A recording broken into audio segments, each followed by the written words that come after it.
Welcome, everyone. This is your friend, the DN What If, here with another exciting fanfiction. Today, we're diving into the story of What If Deku Had an Inheritance Quirk? If you enjoy this video, don't forget to hit that like button and subscribe for more fanfiction content just like this. Now, let's get started with the fanfic. The corridor swallowed sound like a grave. Dust floated in the air in sluggish drifts, stirred only when the three figures stepped through the half-collapsed archway. Their boots sank into soot and fractured concrete, remnants of a city that once pretended it could survive the new age of power. Now it was nothing more than another carcass they had to pick clean. The first of them, a man with ginger salmon hair that caught the flickering emergency lights like embers, moved ahead without hesitation. His expression never changed. Not for the ruin. Not for the smell of old smoke. Not for the faint, metallic tang of blood that clung to the inside of the bunker walls. He paused only when he reached the final steel door, resting one scarred hand against its cold surface. His fingers traveled along the frame, searching, listening. The gesture was delicate, but the look in his slanted red eyes promised nothing but violence. Behind him stood a taller man with a spiked silver ponytail tied sharply upward, posture rigid and breath slow. His gaze swept the hall with the precise, honed paranoia of someone who had lived too long under the constant threat of ambush. The bandana on his forehead was stained with soot, as if he'd wiped his brow without caring if the world left a mark. He didn't speak at first. Speech, to him, always felt like a liability, so he waited until silence pressed too tightly against them. "Think this is the last cell?" he murmured. No answer. The ginger-haired man tapped once against the door. A soft metallic pulse answered back. His eyes narrowed infinitesimally. "Any traps?" the silver-haired one asked, voice low. Another tap. "No." "Reinforced though," he muttered, tone flat. He tilted his head slightly. "IFRIT. Your turn." A third figure stepped forward, his footsteps less heavy, less haunted.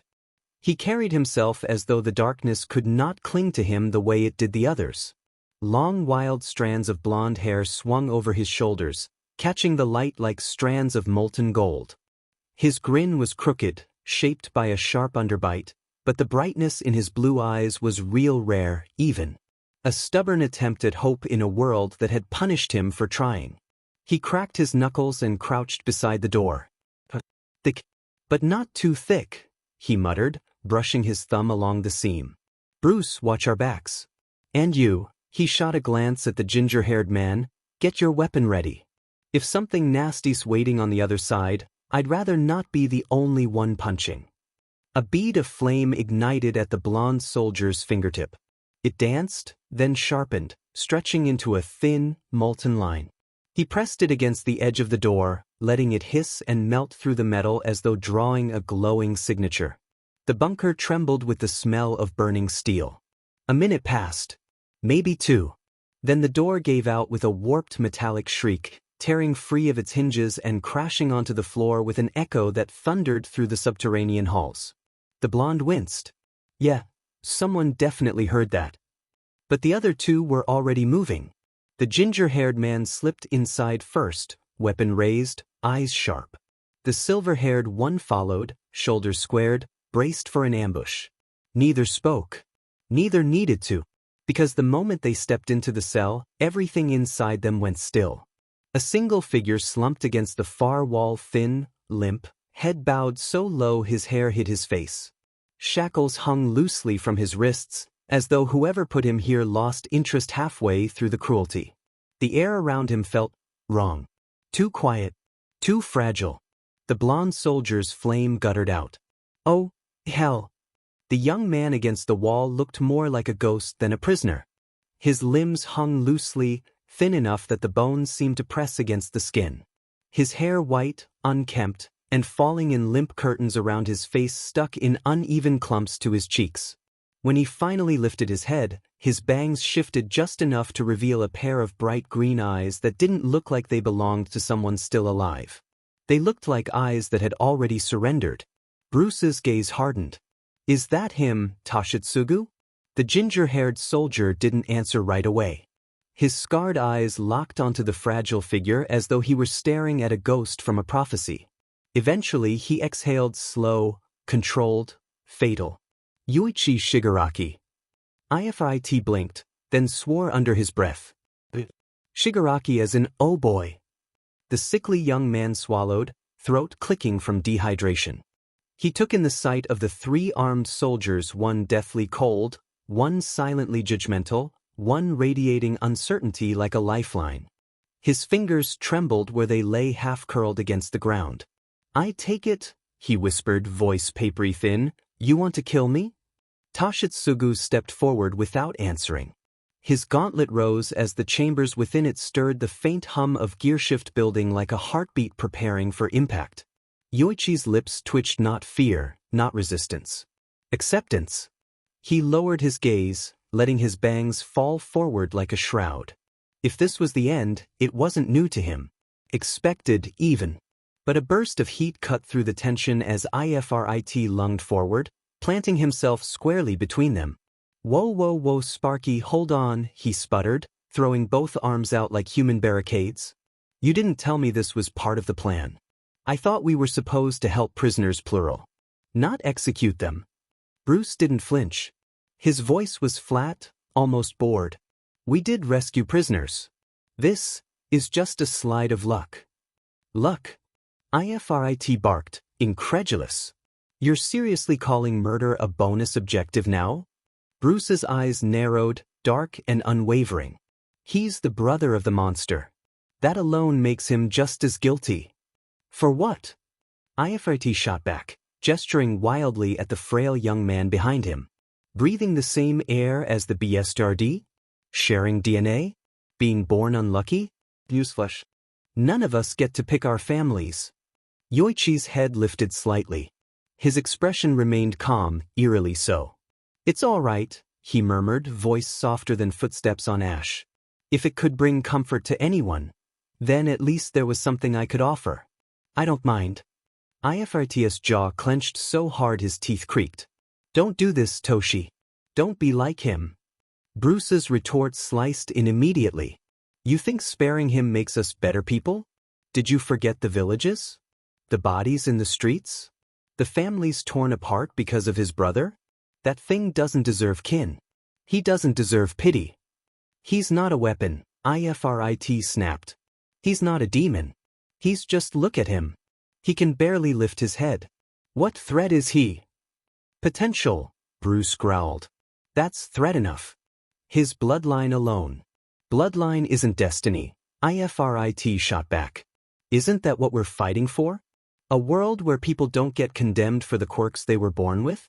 For the things they can't control? Bruce stepped forward, voice rising. You think this world has space for idealism?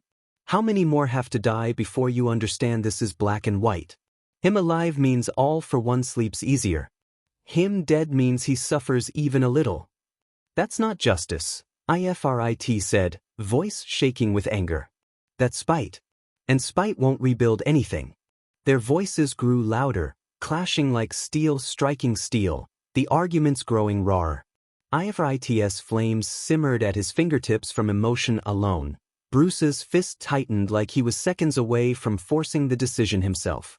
Toshitsugu barely heard them.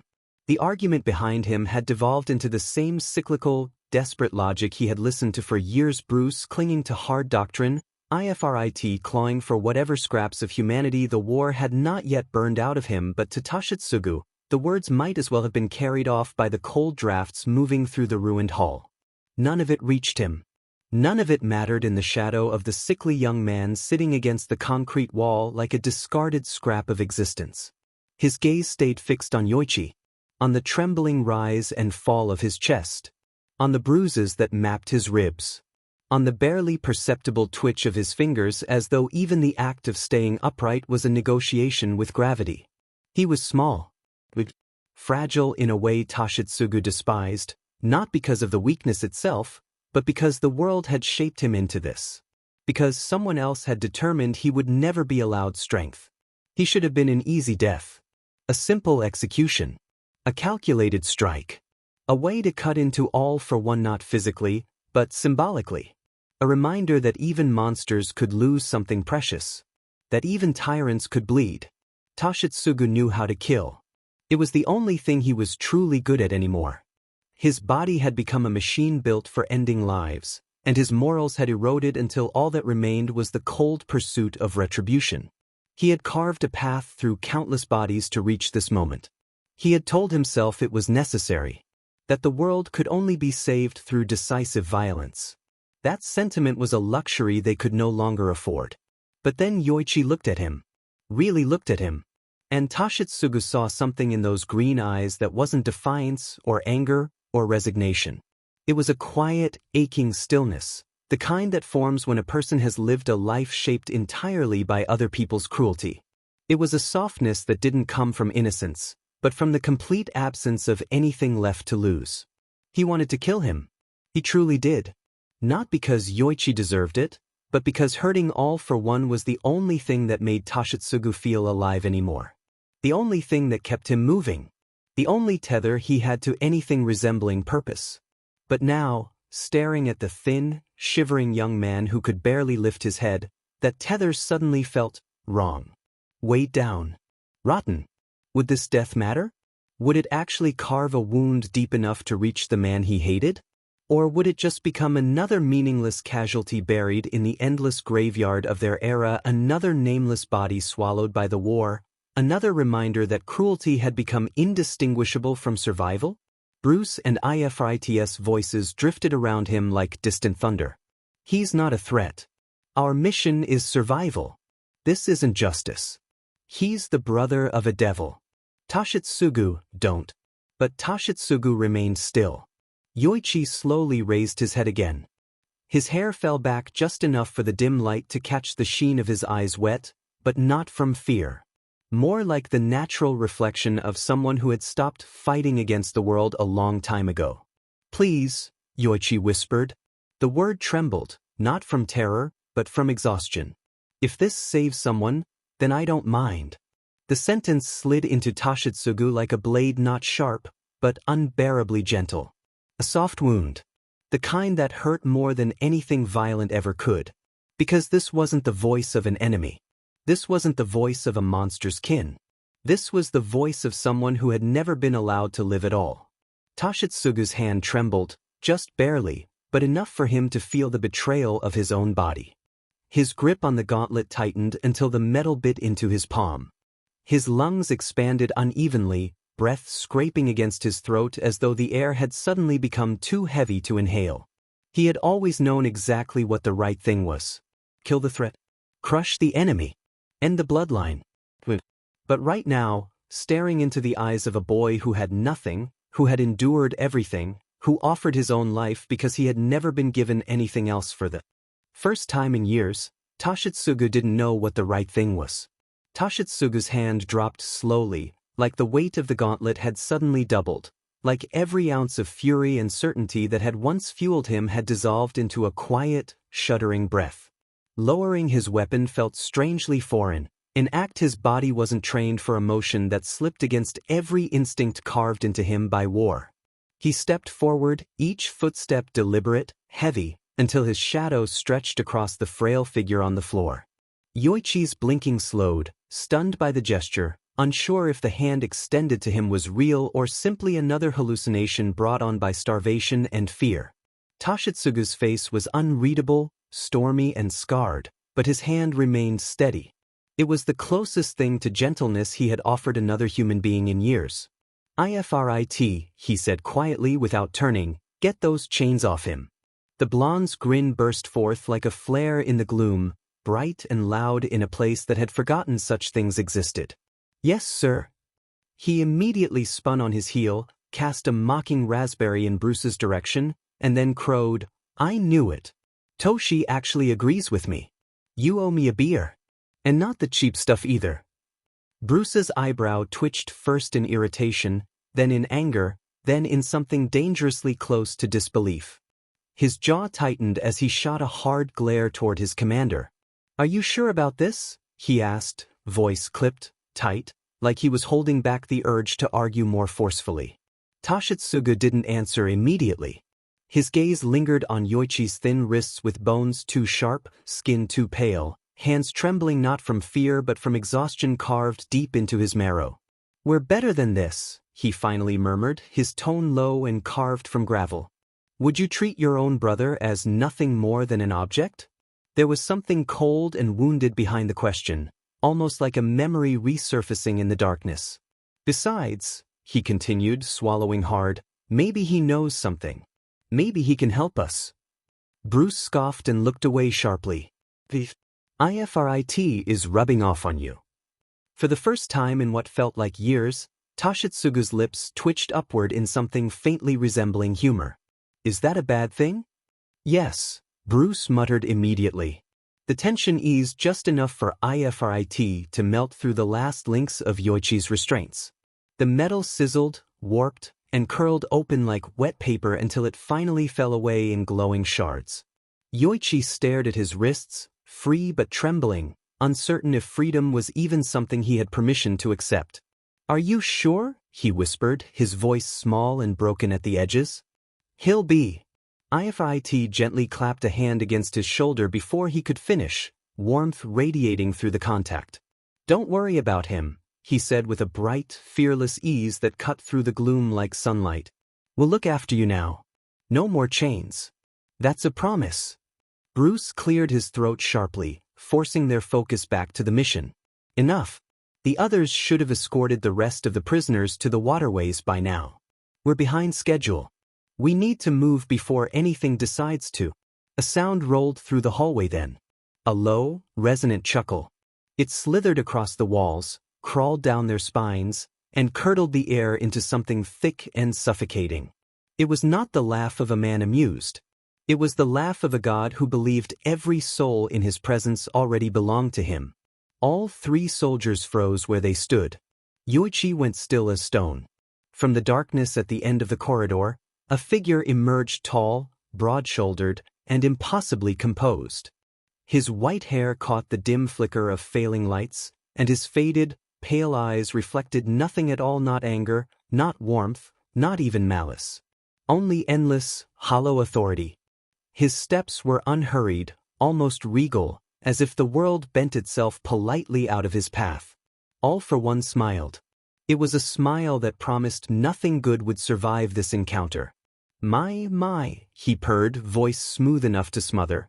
"Is this how you repay me, little brother?" Yoichi flinched so violently it looked painful. The color drained from his face, and his breath came short like he was bracing for a blow he had endured countless times before. IFRIT stepped forward immediately, body igniting with flame. His stance widened, shoulders squared, every inch of him braced between his comrades and the monster advancing toward them. "Toshitsu," he said, voice low, controlled only by sheer force of will. "Take Bruce and Yoichi. Go." Bruce spun on him, eyes blazing with a fury born of fear rather than anger. "Have you completely lost it? You'll die."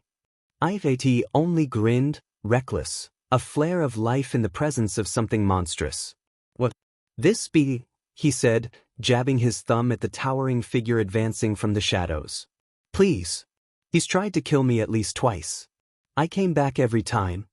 All for one tilted his head slightly, pale eyes hollow yet gleaming with cold amusement like a man watching ants scramble before the heel descended. "Come back, little brother," he purred, as though Yoichi's terror were a private delight. "If you do, I'll spare these insects. And your punishment won't be severe." The gentle cadence of his tone made the threat even more horrific, like a father promising discipline instead of torture. IFRIT stepped forward until he was nearly toe-to-toe with the approaching titan, fire crackling up his arms in hungry coils. "As a little brother myself," he said, voice dropping into a fierce growl, "I know one thing.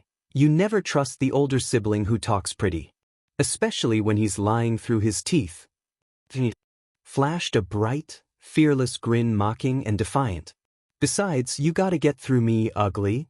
A muscle twitched in Bruce's jaw before he exploded, voice rising in sheer disbelief. "IFRIT, you goddamn idiot." But he never got to finish the sentence. Toshitsugu yanked him by the collar, nearly lifting him off the ground, while his other arm locked tight around Yoichi's waist.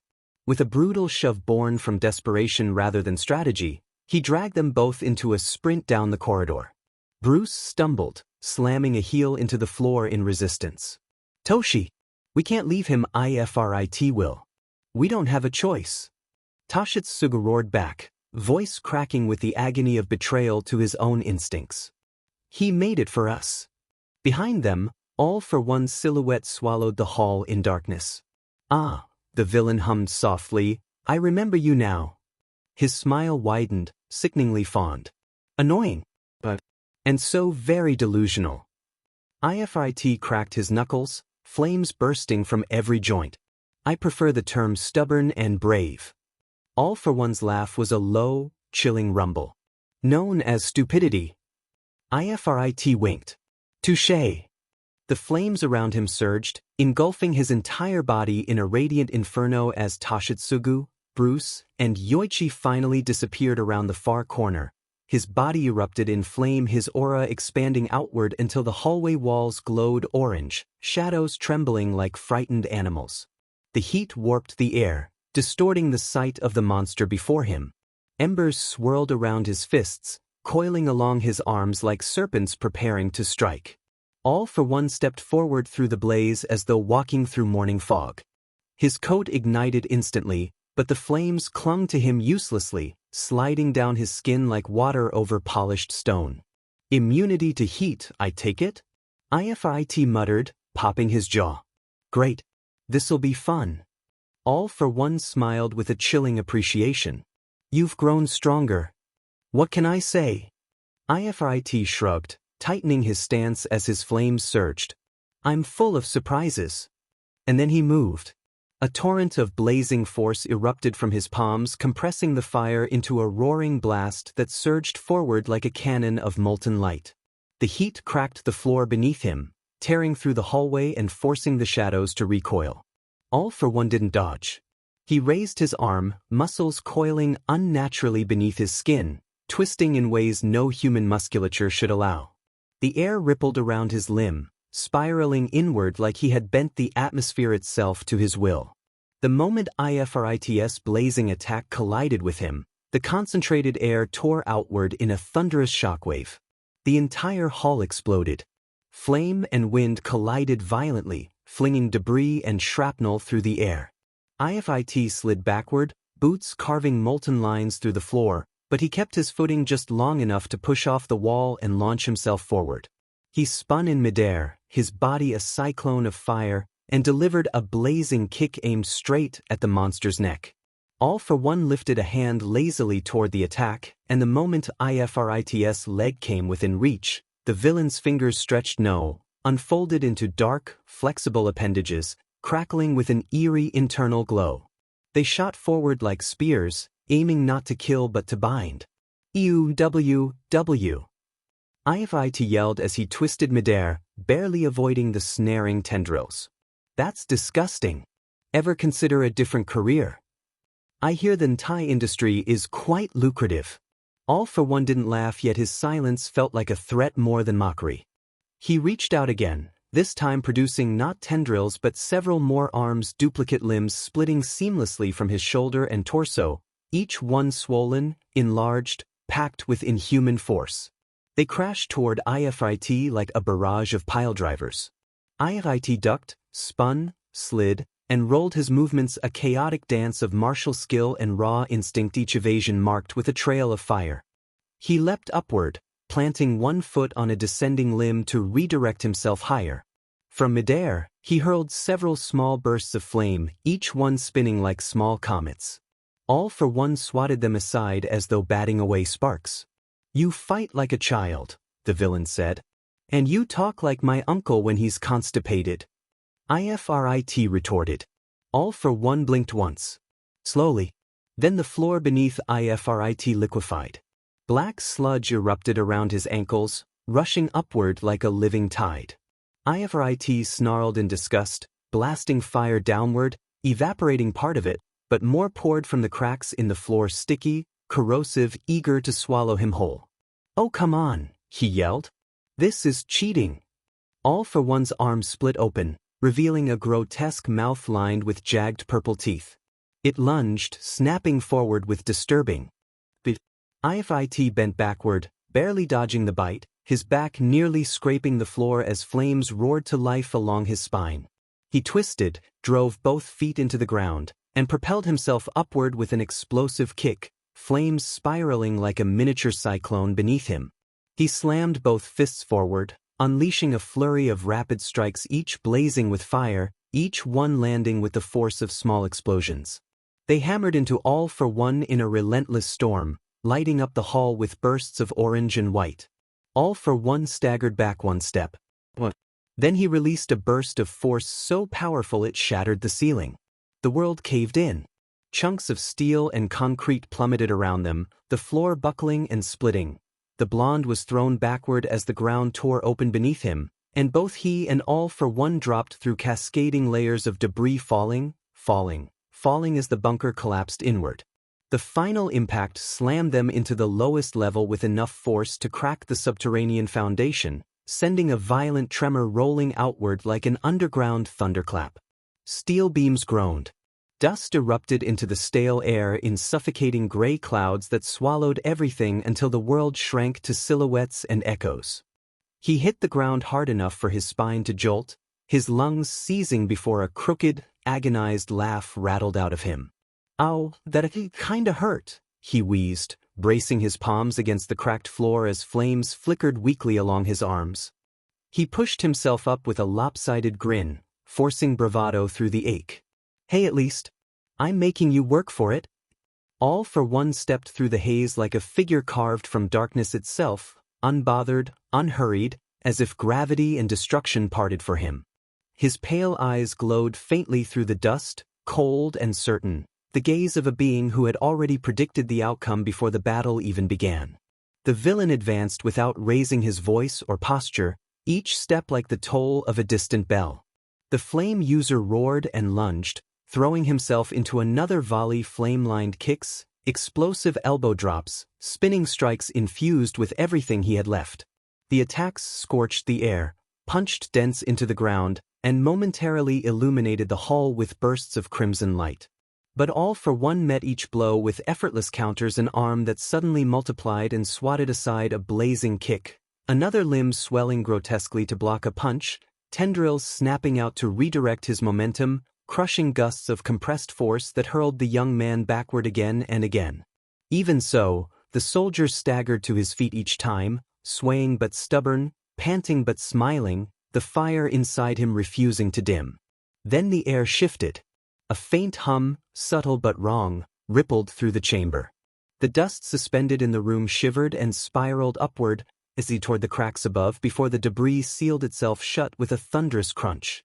The opening collapsed in on itself like a crushing jaw, metal fusing to metal as the entire passage sealed into a seamless dome of impenetrable steel and stone.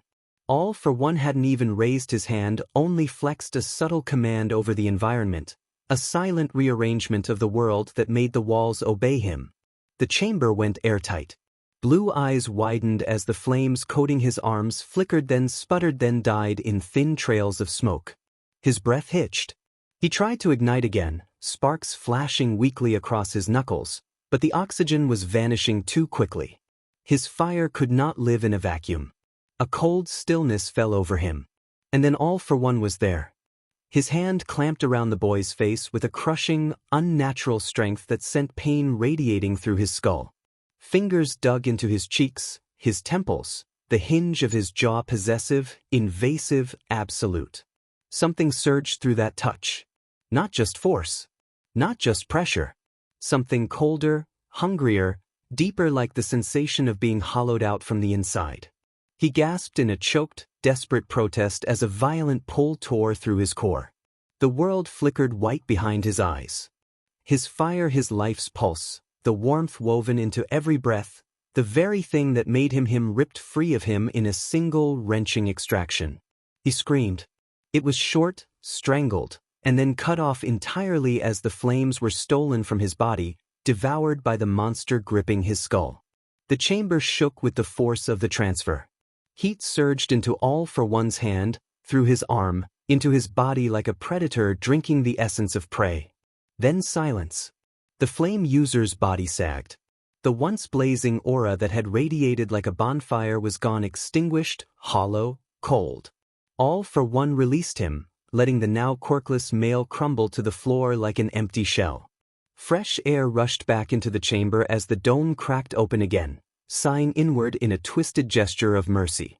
All for one looked down at him with that elegant, emotionless smile, the kind that didn't reach the eyes because there was nothing inside those eyes to warm.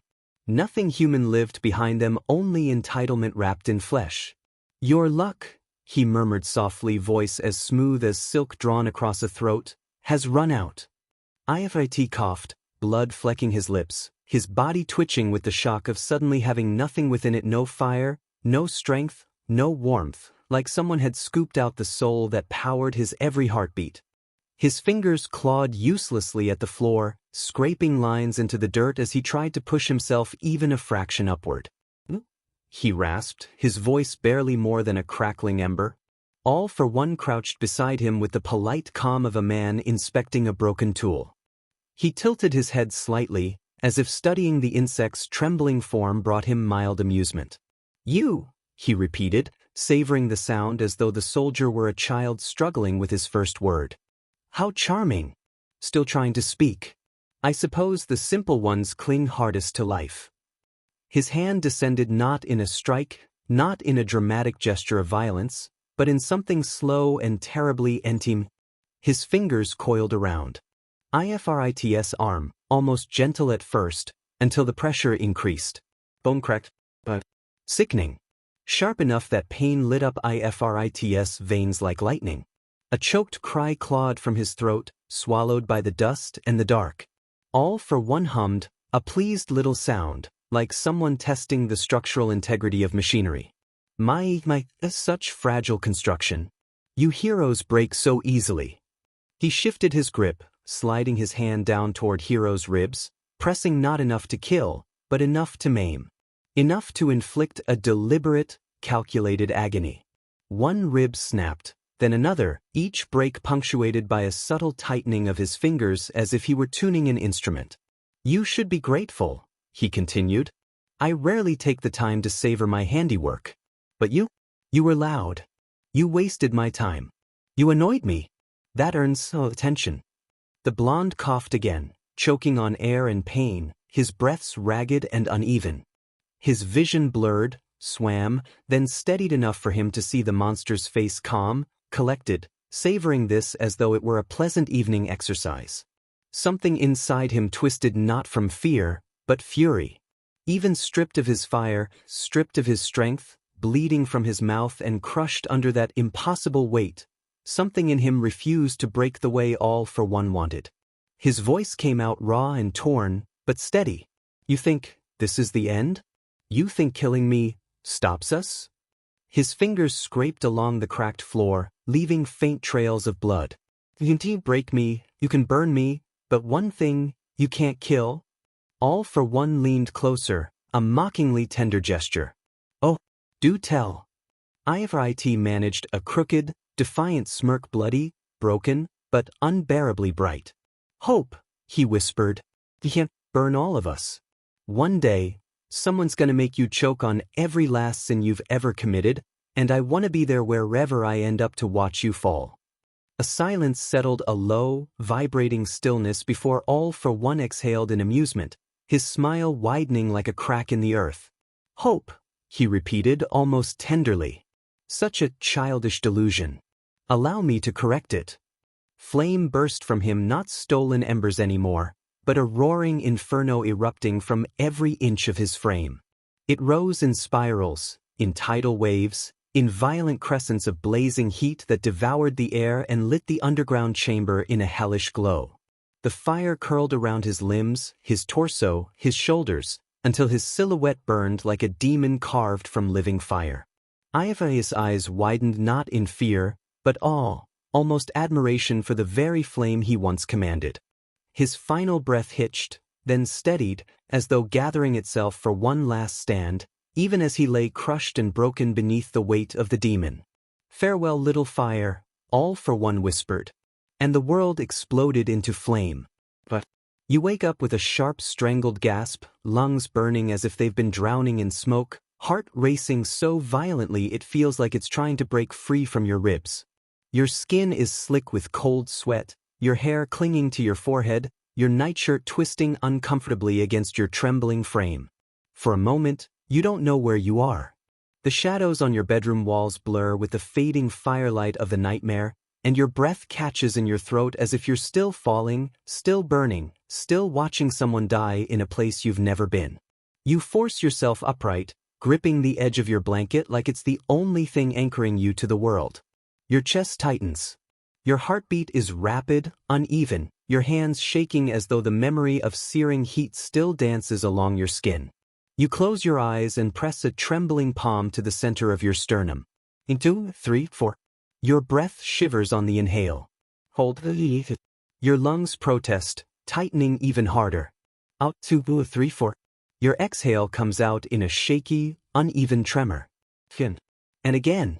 You repeat the cycle until the trembling recedes from a violent quake to a dull buzzing beneath your skin. You focus on the feel of the sheets beneath your fingertips, the weight of your own breathing, the cool air brushing against your sweat-damp skin. Slowly, agonizingly slowly the world settles into something solid again. But your mind does not. Another nightmare. Another one filled with people whose names you don't know, faces carved out of smoke and flame, voices echoing with anguish and determination like characters pulled from a story you were forced to read in your sleep. A war you never lived. A sacrifice you never made. A death that felt too real. Too empty. Scenes you don't recognize. Emotions that aren't yours. A life that doesn't belong to you and yet you were inside it, wearing it like a borrowed skin that didn't fit. You swallow hard, the lingering dread clinging to your tongue. You exhale shakily and fall back against your pillow, staring up at the ceiling as if expecting it to crumble inward like in the dream. The quiet hum of your room feels eerie in contrast, so normal it's almost alien. You turn your head. The digital clock on your nightstand blinks a harsh 5:30 a.m. Too early. You rub your eyes, wincing as the sensitive albino lashes brush against your skin. Your pale fingers tremble slightly before curling into a loose fist. Must be the stress. You whisper to yourself, voice hoarse, barely audible. Years almost up, then it's off to high school, and whatever future awaits me. Your reflection in the faint sheen of the clock catches your eye, ghost pale hair sticking out in exhausted tufts, red pupils still wide with lingering fear, lashes too white to shadow anything. You looked over to your phone and softly reached over to it, flinching slightly at the brightness before adjusting it. You clicked over to a small icon indicating Quirk chat. You sighed before logging in. Rogue One. Mizo. You awake? You waited for a few minutes before smiling as you see the typing sign. Machi arms. Rogue One. Did I wake you? Machi arms. No, was getting ready for my morning workout. Something wrong? You bit your lip, contemplating whenever you should tell him. Before typing out a quick reply. Rogue One. A bad dream again. Machi arms. Is the one with the kids or something else? Rogue One. I was someone else again. They also died by that same man. You stare at the screen longer than you mean to, the faint glow of your phone reflecting off your pale fingers as the words sit there heavy, exposed, real in a way dreams never are once spoken aloud. The room is still quiet. Outside, the sky hasn't decided what color it wants to be yet. Inside, your chest still feels tight, like the echo of the nightmare hasn't finished leaving. The typing bubble appears again. Machi arms. The same man? Your thumb hovers, hesitating. You swallow, then type anyway, because you've never been good at lying to him and he's never once made you feel like you needed to.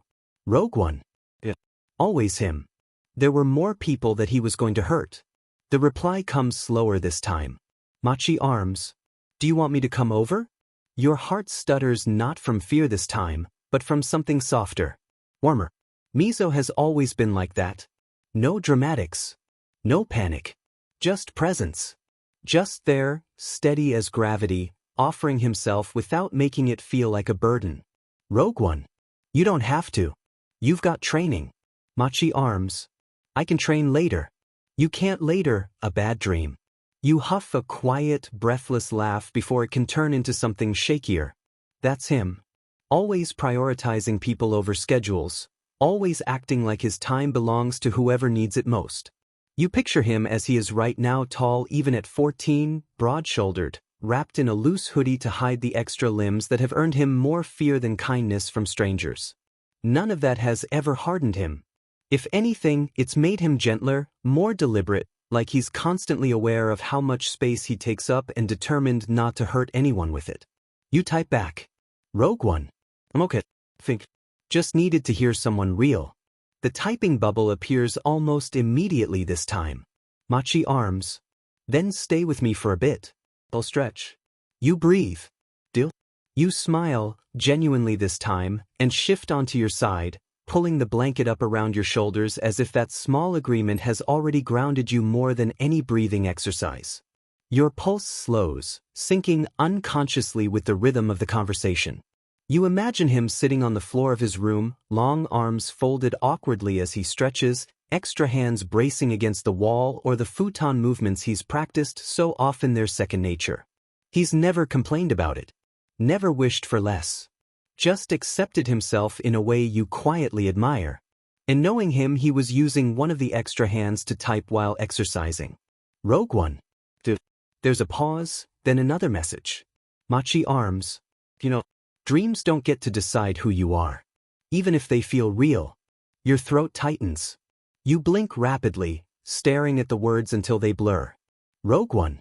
Sometimes it feels like I'm borrowing lives. Like I'm not supposed to see them. Or know them. Machi arms.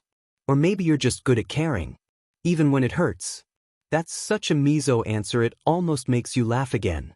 He's always been like this, thick-skinned when it comes to himself, endlessly patient with others, never assuming the worst even when the world does.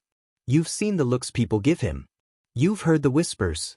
And yet he still shows up, still protects, still offers quiet strength without ever asking for anything in return. You roll onto your back and stare up at the ceiling, the earlier dread now dulled into something manageable. Rogue One. Thanks for not thinking I'm weird. Machi arms. You're weird. Just not alone. You snort softly, pressing the phone to your chest as the last of the tension eases from your shoulders. Rogue One. You still thinking about being hero? Machi arms. You're not? Rogue One. Sometimes I think about it. The cursor blinks after your words, patient. You hadn't planned to say more, but the thought slips loose anyway. Rogue One. I just don't know if I'm cut out for it. There's a longer pause this time. You imagine Mizo stretching deeper, muscles rolling under his hoodie, extra arms slowing as he thinks. He never answers big questions fast. Sometimes you wonder if he gets exasperated by your insecurities. Machi arms. You don't have to be fearless to be a hero. Most of the pros I've read about weren't. Another message follows almost immediately, like he decided not to overthink it. Machi arms. You already worry about people you've never met. That's not nothing. Your chest tightens again, but not painfully this time. It's the good kind, the kind that comes with being seen a little too clearly. Rogue One. What if I freeze? What if I mess up and someone gets hurt? The typing bubble appears, disappears, then comes back. Machi arms. Then you won't be alone. Heroes don't work solo forever. You can practically hear the shrug in his words. Machi arms. And freezing doesn't mean you don't care. It usually means you care too much. You swallow, fingers curling into the blanket. The nightmare feels farther away now, still there, but muted, like a scar instead of an open wound. Rogue One. You make it sound easy. Machi arms. It's not. But it's doable. The beat. Machi arms. Besides, if you decide to try, I'd rather be in the same field as you than watching from the sidelines. Your heart gives a small, traitorous thump at that. You stare at the ceiling, at the faint cracks you've memorized over the years, and imagine a future that doesn't feel quite as suffocating as it did an hour ago. Rogue One. You're unfairly reassuring, you know that? Ever though of being a therapist counselor? #Octodoctor. Saving lives by giving therapy. And hugs. Machi arms. XD, I get that a lot. Not the hugs. Try to rest a bit more. I'll swing by after breakfast, okay? You type back before doubt can creep in. Rogue One. Pops would like that. He always enjoys your company. He says you're good for the acoustics of the house. You can almost hear Mizo's confused little huff through the screen. Machi arms. That's a compliment, right? Rogue One. From him? Absolutely. High praise, even. The typing bubble lingers longer this time. Machi arms. He's really kind. Quiet but in a good way. Your chest warms at that. Soma, Pops, rarely leaves an impression on people by design, but when he does, it's always gentle. Intentional.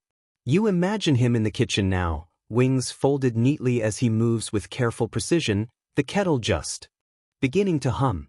He won't ask about the nightmare unless you bring it up. He never does. Rogue One. He says you move honestly. Whatever that means. Machi arms. I'll take it. You smile, rolling onto your side, phone pressed lightly against your cheek. The world outside your window is finally beginning to wake soft, muted, filtered through clouds that your dad already predicted. Trust him to know the sky before it decides itself. Machi arms. I'll knock first. Promise. Rogue One. He appreciates that. So do I. The pause. Machi arms. Get a little more sleep if you can. I'll be there soon. You hesitate, then type one last thing. Rogue One. No promises. Thanks for keeping me grounded. The reply comes almost immediately. Machi arms. Boys. You set the phone down gently, the screen dimming as the quiet returns. This time, when you close your eyes, the darkness doesn't feel like fire or falling or borrowed deaths. It feels like shade. And somewhere down the hall, a kettle clicks off right on time. You rise slowly, careful not to move too fast, letting your body decide the pace instead of forcing it. The floor is cool beneath your feet, grounding. Dressing becomes a quiet ritual, one you've repeated enough times that it no longer feels like preparation so much as reassurance. The navy blazer settles over your shoulders with familiar weight, structured but not stiff. The white shirt beneath it is soft cotton while the gray skirt falls to a sensible length with no sharp creases to catch the light. Tsukigae's Municipal Middle School waits for you the same way it always does. Predictably, unkindly bright in places, manageable if you plan ahead. Shoji will already be dressed by now, long sleeves pulled on without thought even in summer, his extra arms hidden beneath fabric that makes strangers more comfortable. You've noticed the way people relax when they don't have to confront what makes them uneasy. You've also noticed how Shoji never complains about it. Baka, you mutter as you slide your tinted glasses into your bag, fingers brushing the parasol tucked neatly along the side. You'd think history of racism and discrimination would teach them to be more accepting. The kitchen greets you without assault. It always does. Dark wood cabinets absorb the early light instead of reflecting it, and the matte stone countertops are cool and non-glossy beneath your fingertips. Nothing hums loudly. Nothing beeps. The refrigerator opens with a soft seal instead of a suction gasp, and even the clock on the wall ticks with a subdued patience. Your father built this space the way he does everything else, with forethought shaped by listening. Though he benefits from it as well. Being a bat is never easy. Your father stands at the stove, wings folded neatly behind him, the membranes dark and light-absorbing against the dim of the kitchen. He moves with slow certainty, stirring a pot of okaya rice porridge cooked down until it's gentle, forgiving, easy on the stomach. The smell is mild, comforting, like mornings are supposed to be. Beside it, a rectangular pan rests on low heat, where dashimaki tamago is already layered thick and golden, rolled carefully with practiced hands. More than usual. He glances over his shoulder the moment you enter. His ears twitch slightly, mapping your position, your posture, the rhythm of your steps. And one wing lifts slightly in greeting. "Morning, pup," he says. "Morning, Shishi," you reply, voice still a little rough. He reaches out and presses two fingers lightly to your forehead, then to the side of your neck. A habit from when you were smaller, back when migraines came without warning. He hums quietly, satisfied. "No headache?" "Not yet." "Good." He turns back to the stove. "Sit." You sit, the chair making only the softest sound as it slides back, something your father adjusted years ago, Felt pads added to the legs so nothing ever scrapes too sharply. An adjustment for anyone with sensitive hearing, especially with being a sky puppy, Chiroptera. He would correct you with an annoyed look, or bat. Not that insufferable name. The table is already set with the bowl placed just slightly off-center so you won't have to lean into the overhead light, spoon resting handle first toward your dominant hand, a glass of water close enough that you won't have to reach. The Dashimaki tamago sits warm and thick on a small plate beside the bowl, more than he usually makes for just the two of you. You blink, gaze lingering on it a second longer than necessary. That's a lot. He doesn't look guilty in the slightest. Doesn't even pretend to. Shoji will be here. Ah, you say, dragging the sound out as understanding clicks into place. You angle your head slightly. Did you overhear me and Mizo talking? He hums, entirely too innocent. He reaches for his own bowl, unbothered. No. I just know that boy. He needs to eat more protein to keep up with that muscle mass. He runs warmer than you. And he forgets to eat properly when he trains. You lift your glass and take a slow sip of water, peeking at him over the rim with one eye. He listened in, you think flatly. Nosy bat. When he finally sits across from you as the chair barely makes a sound as he settles, wings adjusting with a soft rustle, membranes folding in neatly. Steam curls lazily between you, blurring the space just enough to soften everything. You were restless, he says after a moment, not looking at you, eyes instead on the faint ripple of steam above his own bowl. It's not an accusation. Just a fact, stated the way he states weather patterns or structural weaknesses. Your breathing changed around 5. You pause with the spoon halfway to your mouth, then let it lower again. There's no point pretending. He's never been fooled by silence. I had a dream, you admit quietly. One of the bad ones. His ears flick once, a small, involuntary movement he never quite learned to hide. He hums softly, low and steady. You've been getting them often, he says after a beat, careful, gentle. Would you like another session with? It's all right, you cut in softly, shaking your head before he can finish. I know Inui-san is going to be very busy soon. Isn't he going to be a counselor to a school? Your father's ears twitch again, this time more thoughtfully. A prestigious one too, he replies. But I'm sure he would make room for you if I ask. I'll think about it, you say, picking up your spoon again, letting the okao warm your hands before you eat. But I'll let you know if I really need it. He doesn't answer. Right away. Instead, he reaches out not to touch you, but to slide a small packet across the table toward your bowl. Electrolytes. The mild kind. The ones that don't upset your stomach. He still thinks you'd flinch if he touches you. You wouldn't, but the world hasn't been kind for him to think otherwise. You'll cuddle with him tonight. You don't need permission to need help, he says quietly. Not looking at you. Not pushing. Just placing the truth gently on the table between you. And you don't need to be in crisis to deserve support. He takes a slow bite of his own breakfast, unhurried. But, he adds, softer still, I trust you to know yourself. You feel something warm and tight settle in your chest at that. You glance down at your bowl, stirring the porridge once even though it doesn't need it. Thanks, Shishi. I know it's not easy being patient with me. He huffs quietly, a sound halfway between amusement and disbelief. Nonsense. You were far worse when you were 8. Most children become like that at 13. He pauses, tilting his head slightly as if listening to a memory only he can hear.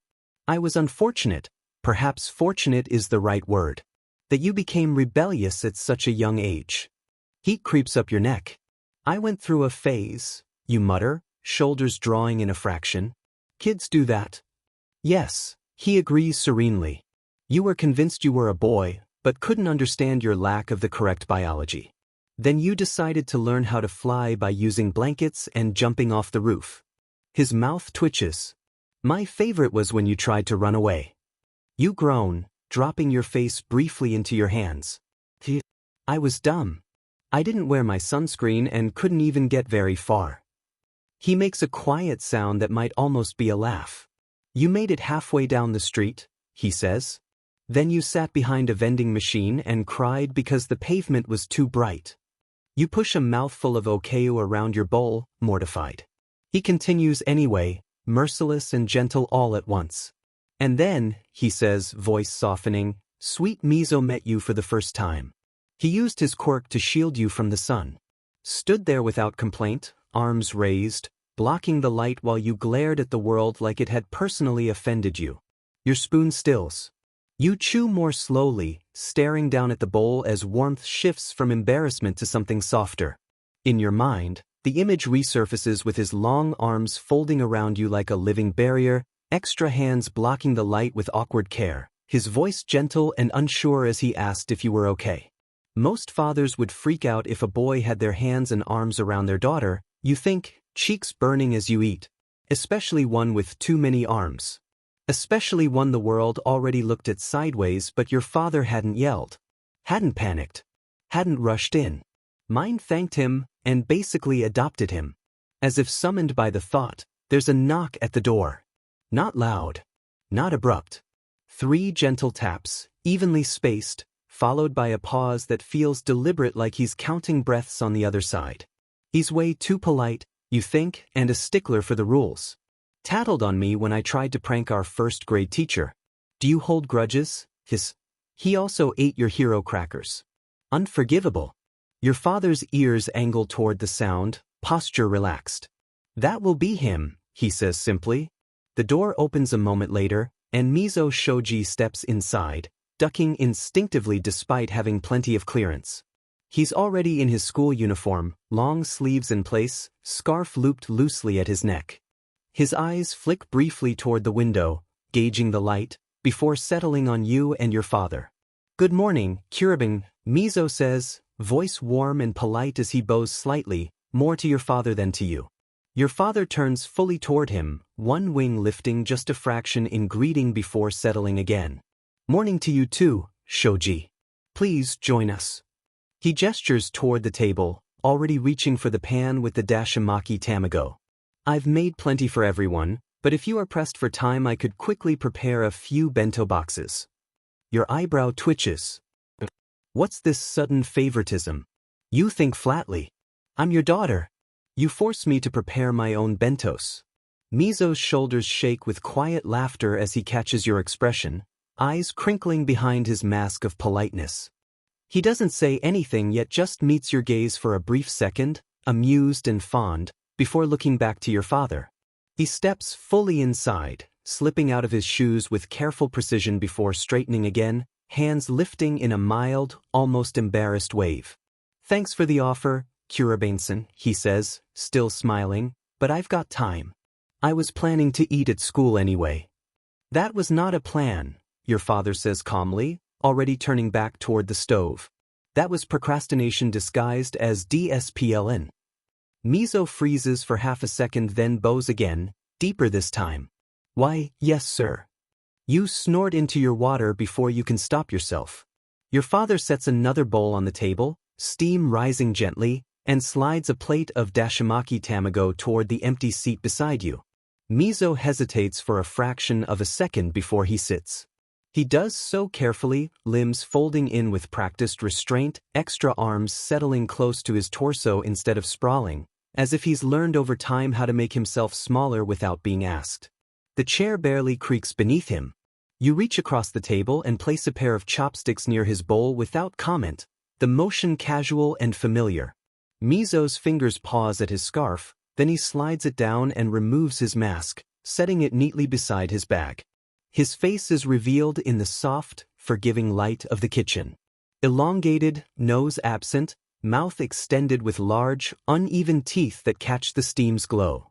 The scars around his lips are prominent, pale lines etched into skin that has healed but never forgotten, one tracing from the back of his jaw downward toward his neck like a map of old violence. He doesn't flinch. He never does here. Still, there's a subtle tension in his shoulders, a habit that lingers even in safety. Don't look so uncomfortable, you say lightly, nudging your bowl closer as you take another bite. You practically grew up here. Besides, we have another 30 minutes before the bus gets here, so take your time. Mizo glances at you, then at your father, and something eases in his posture. He gives a small, Sheepish smile. Right? He murmurs, voice a little softer now that the mask is gone.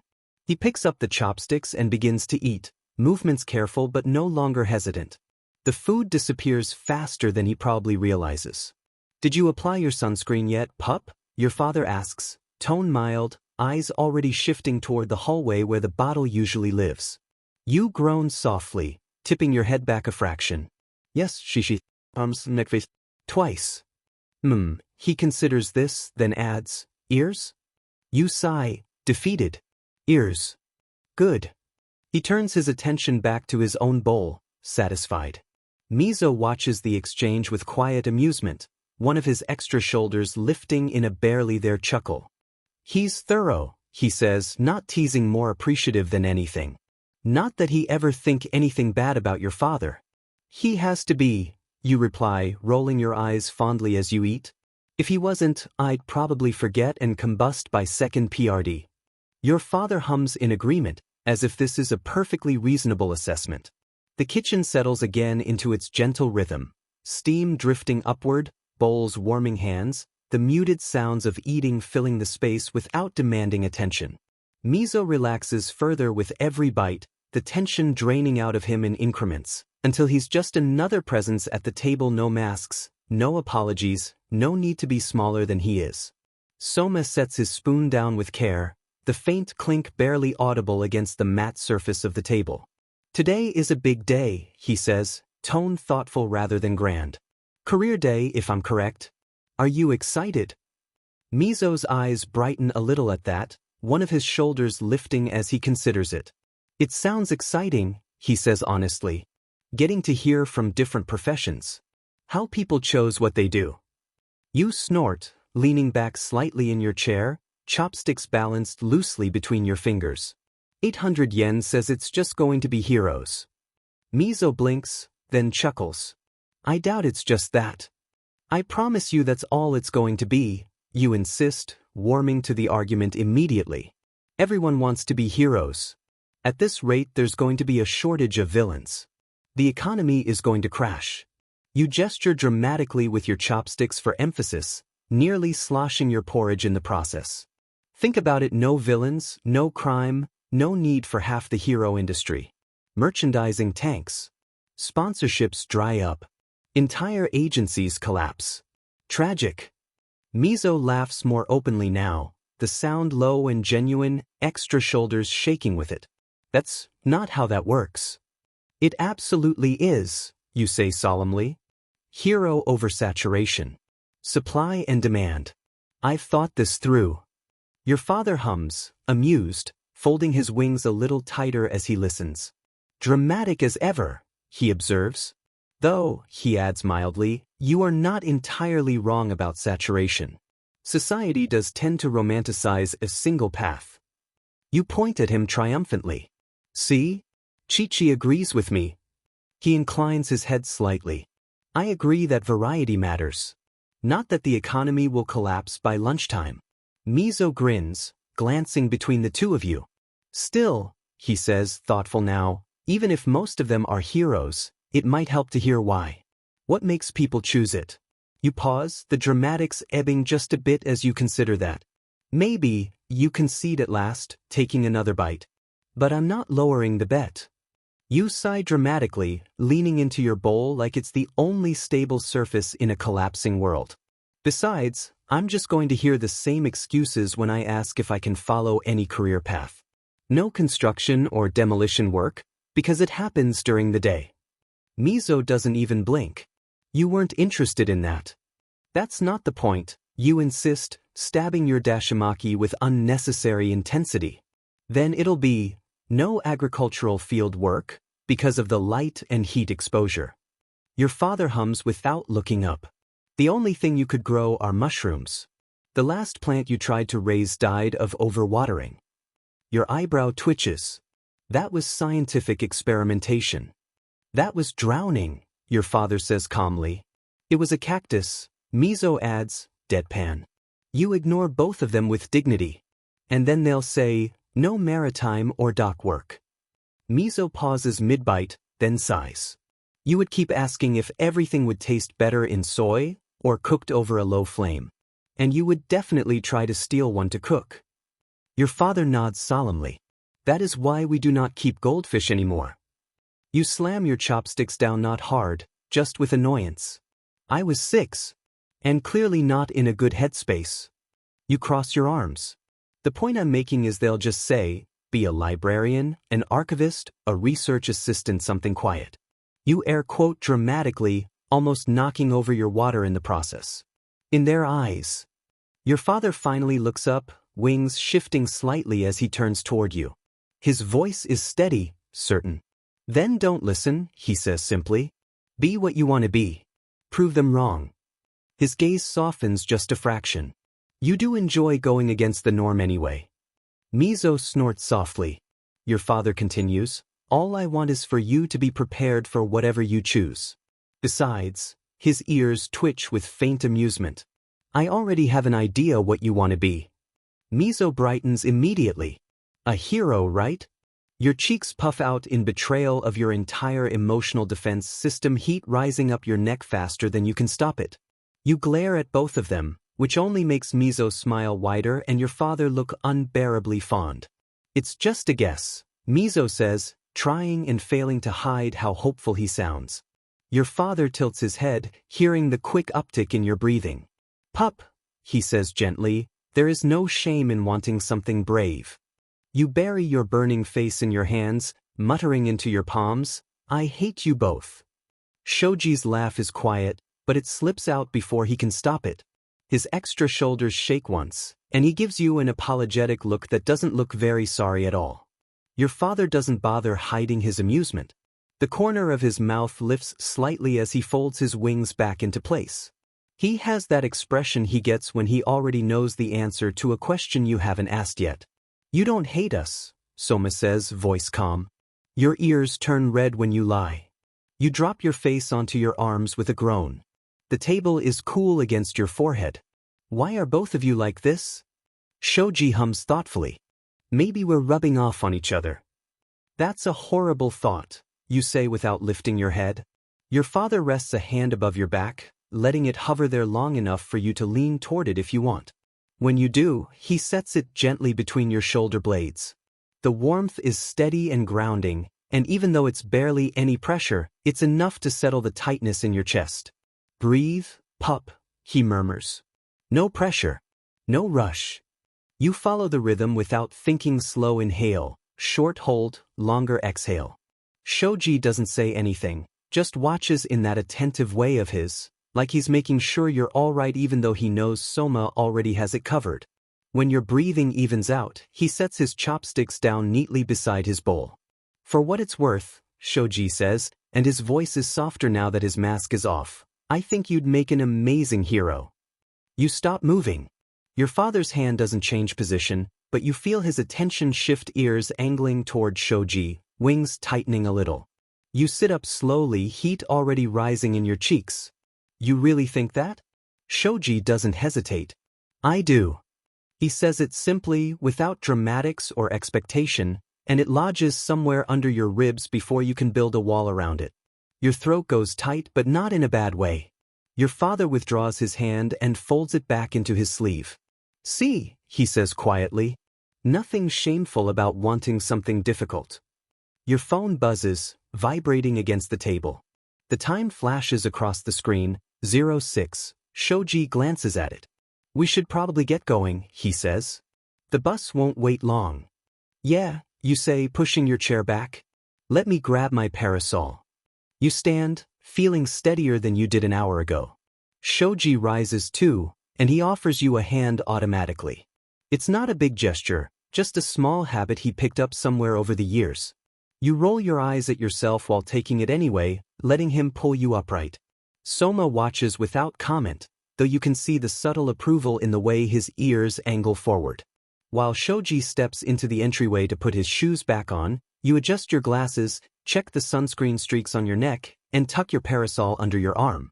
Your father follows the two of you down the hall, wings brushing lightly against the walls. The house feels quieter when he moves, like that, purposeful, steady, familiar. Pup, he says when you reach the door. You turn. Have a good day, he says.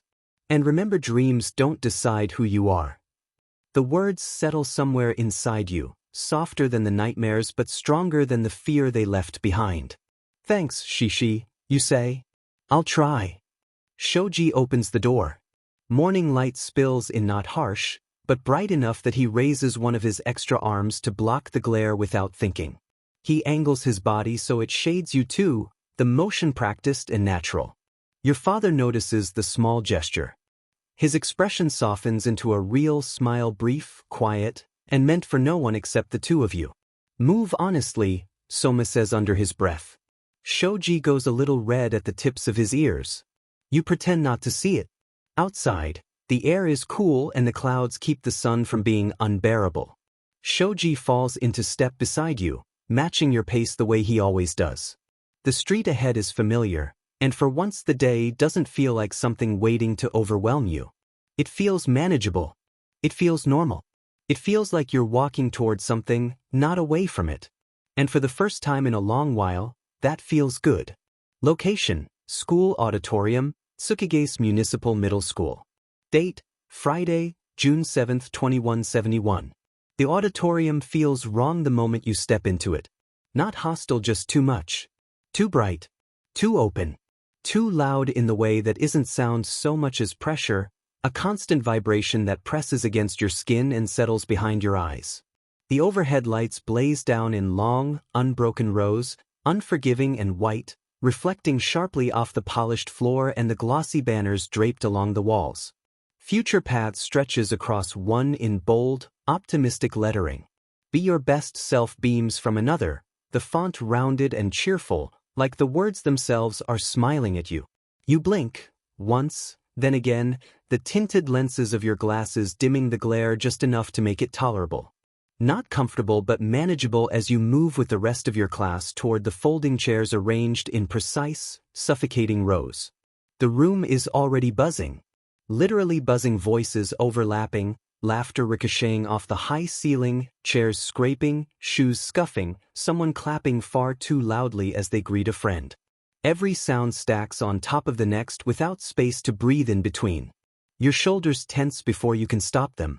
You keep your steps measured, careful, counting each one in your head as if rhythm alone might keep the world from tipping sideways. You could only imagine the discomfort highly sensitive people, like your father, handled school. Your eyes flicked around as the same topic kept appearing over and over. You hear it in fragments as you pass, such as names dropped with reverence, quirks compared like trading cards, speculation whispered with barely contained excitement. My cousin says they only take the best. If you get into the business course, it's basically over. But imagine interning under a top hero. The word hero floats above it all like a banner of its own, invisible but heavy, draped across every conversation whether it belongs there or not. No one says if they want to be one. Only when. Only how. There will be a lot of broken dreams in the start of the next school year. You flinched as one of your classmates' finger gave a snap, curse people with sound manipulating quirks, causing it to sharply echo before the teacher came over to yell at the snickering student. You feel it then, the faint, familiar tightening in your chest. Not panic. Not yet. Just awareness. The same sensation you get right before a headache blooms, or before the sun edges too close to bare skin. A warning signal your body has learned to send early, quietly, in hopes you'll listen this time. You find your seat. The chair is metal, cold even through your skirt, and it creaks softly when you sit. You wince despite yourself, fingers curling briefly in your lap. Around you, students shift and fidget, energy bouncing unchecked. Someone behind you claps again once, twice, testing the echo. The sharp sound makes you flinch before you can stop it. Then there is shade and the gentle murmur of, I think sensei's patience is wearing thin, so let's lessen noise.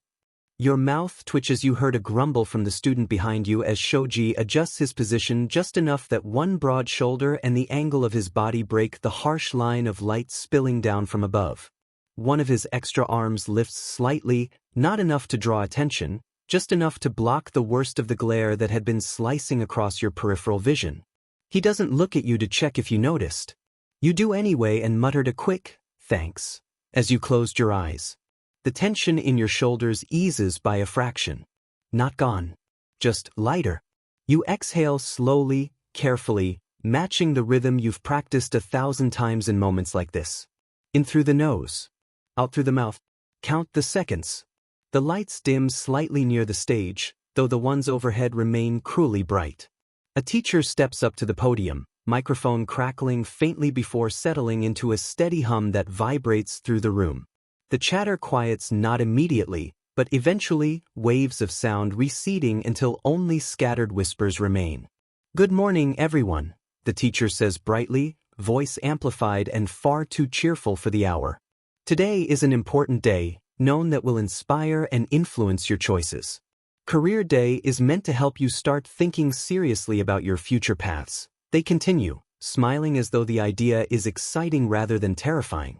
"The choices you make now, what you explore, what you prepare for, these things shape your future.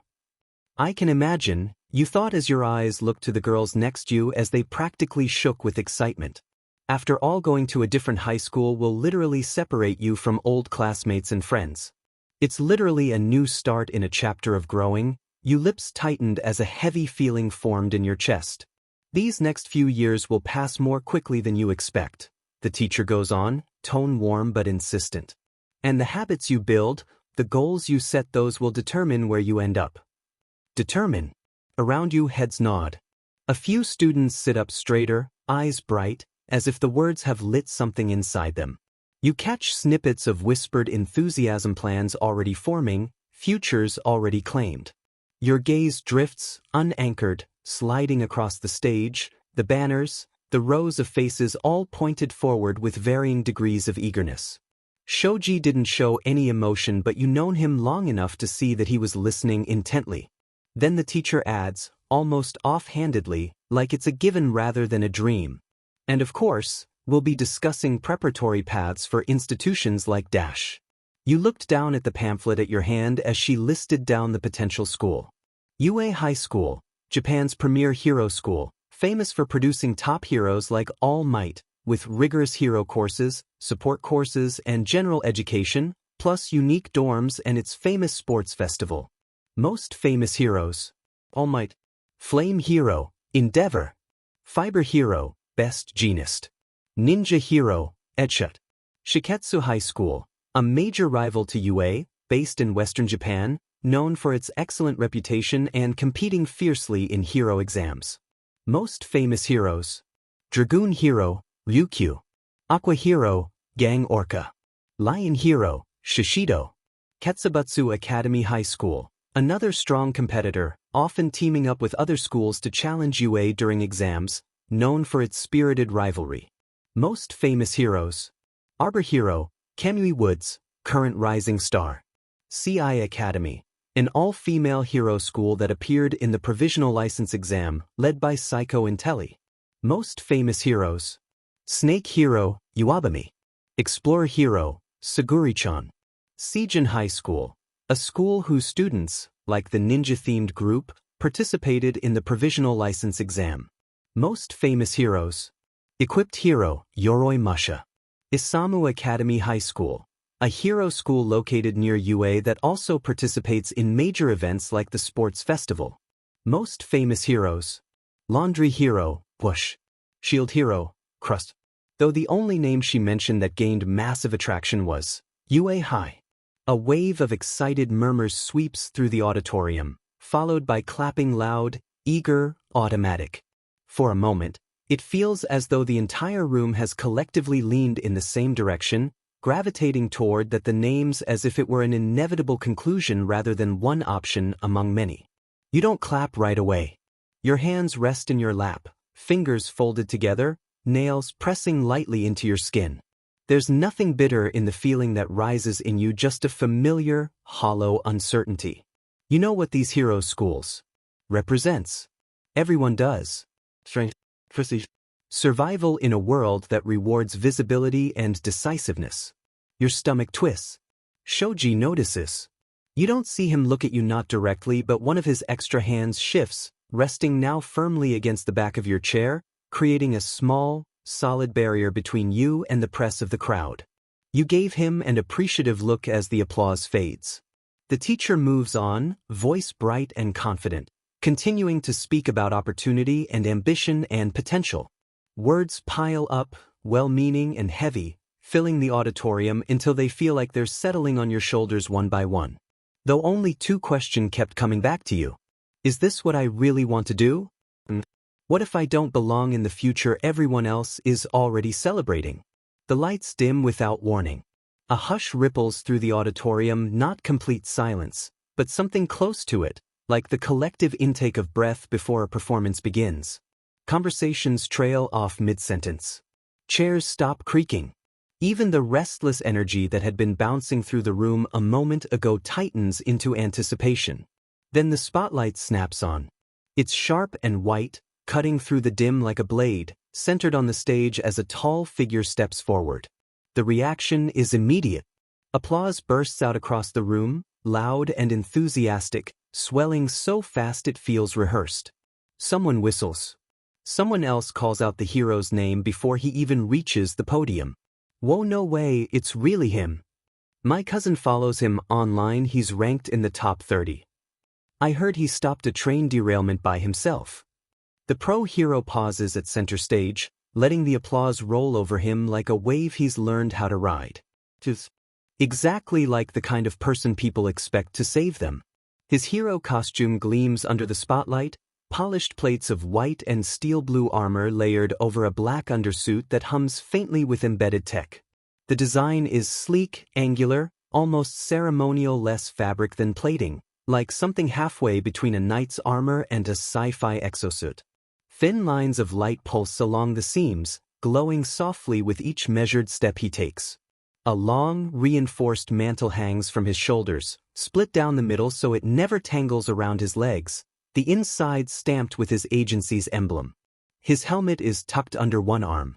Without it, you can see a face carved into something close to ideal: strong jaw, calm eyes, the kind of expression that looks reassuring even when it's unreadable. There's not a single scar visible. Not on his skin. Not on the armor. He's not afraid to show who he is. He lifts a hand and the applause gradually fades, like a machine winding down on command. He smiles, practiced but warm enough that it doesn't feel fake. "Thank you," he says into the microphone, his voice steady, confident, carrying easily through the hall. "Really, it's good to see so many future heroes out there." A ripple of excited murmurs passes through the students again. Shoji sits beside you, posture straight, eyes fixed on the stage. He isn't leaning forward like some of the others. He isn't leaning back either. Just watching. You wondered if he's annoyed, or maybe bored. It was during these moments you couldn't always tell what your best friend was thinking, though you had an idea as you feel his fingers tap behind your chair. The hero sets his helmet down on the podium and rests his hands beside it, fingers relaxed. "My name is Aegis Sentinel," he continues. "I've been a pro hero for 6 years now. I work with the Vanguard Justice Agency, and my focus has always been the same: keeping people safe. Upholding justice. Making sure no one feels like the world is against them." More applause. Automatic. Eager. Aegis nods along with it, as if this is all part of the rhythm. "Now, I know what you're probably wondering," he says, glancing out over the crowd. "What's it really like to be a hero?" Someone near the front answers without thinking. "Awesome." Laughter breaks out. Aegis chuckles too, good-natured. "It can be," he agrees. "But it's also a lot of work. Long hours. High expectations. You're always being watched by the public, by the media, by your own agency." He taps the side of the podium lightly. "Rankings matter. Visibility matters. Sponsors matter. After all, and especially if you have people working under you, you need to pay your employees. Not all of us are billionaires, especially not playboys." There was a chorus of laughter as the students immediately caught the reference. Whether we like it or not, heroes don't just fight villains, we represent stability. Trust. The hero continued. Your stomach tightens just a little. Aegis continues smoothly, clearly in familiar territory now. "There's pressure, sure," he says with a shrug. "But pressure isn't a bad thing. Pressure pushes you to be better. It sharpens you. If you let it crush you, that just means you weren't ready yet." You don't like the way Yet lands. He goes on to talk about his early days, about training harder than everyone else, about learning to smile for cameras even when exhausted, about staying composed no matter what chaos was unfolding behind him. You need thick skin in this job, he says casually, as if he's talking about weather conditions instead of people. The public has expectations. They'll judge you whether you succeed or fail.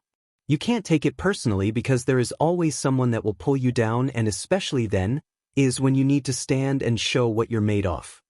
More applause follows and a few whistles as the students eagerly followed his every word. You clap too clearly. The hero wanted to make an impact and you weren't going to sour it for everyone, but your hands feel disconnected from the sound they make.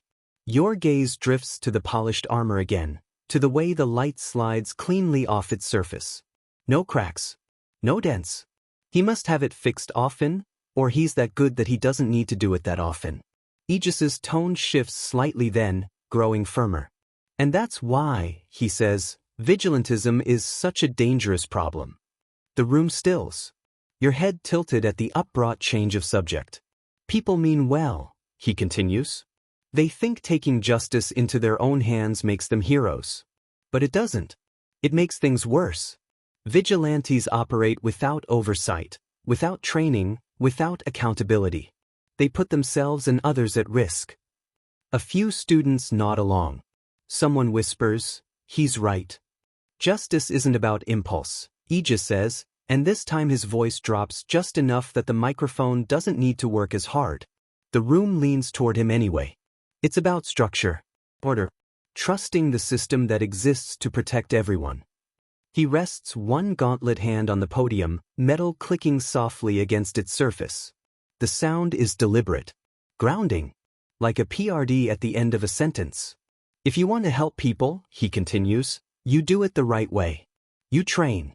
You get licensed. You learn restraint. You learn how not to make things worse. His gaze sweeps across the students, calm and assured. You prepare yourself because good intentions don't save lives. DSPLN does. Applause follows. Not thunderous this time, but firm. Respectful. The kind that says that makes sense. The hero waits for it to die down before adding, now questions. Hands shoot up immediately. Too many at once. A teacher points to a student near the middle rows.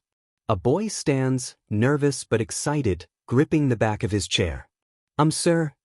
His voice cracks slightly. If vigilantism is so dangerous, why do people do it in the first place? Aegis doesn't look surprised. If anything, he looks prepared. That's a good question, he says, nodding once. And the answer isn't just one thing. He straightens, armor catching the light as he shifts his weight.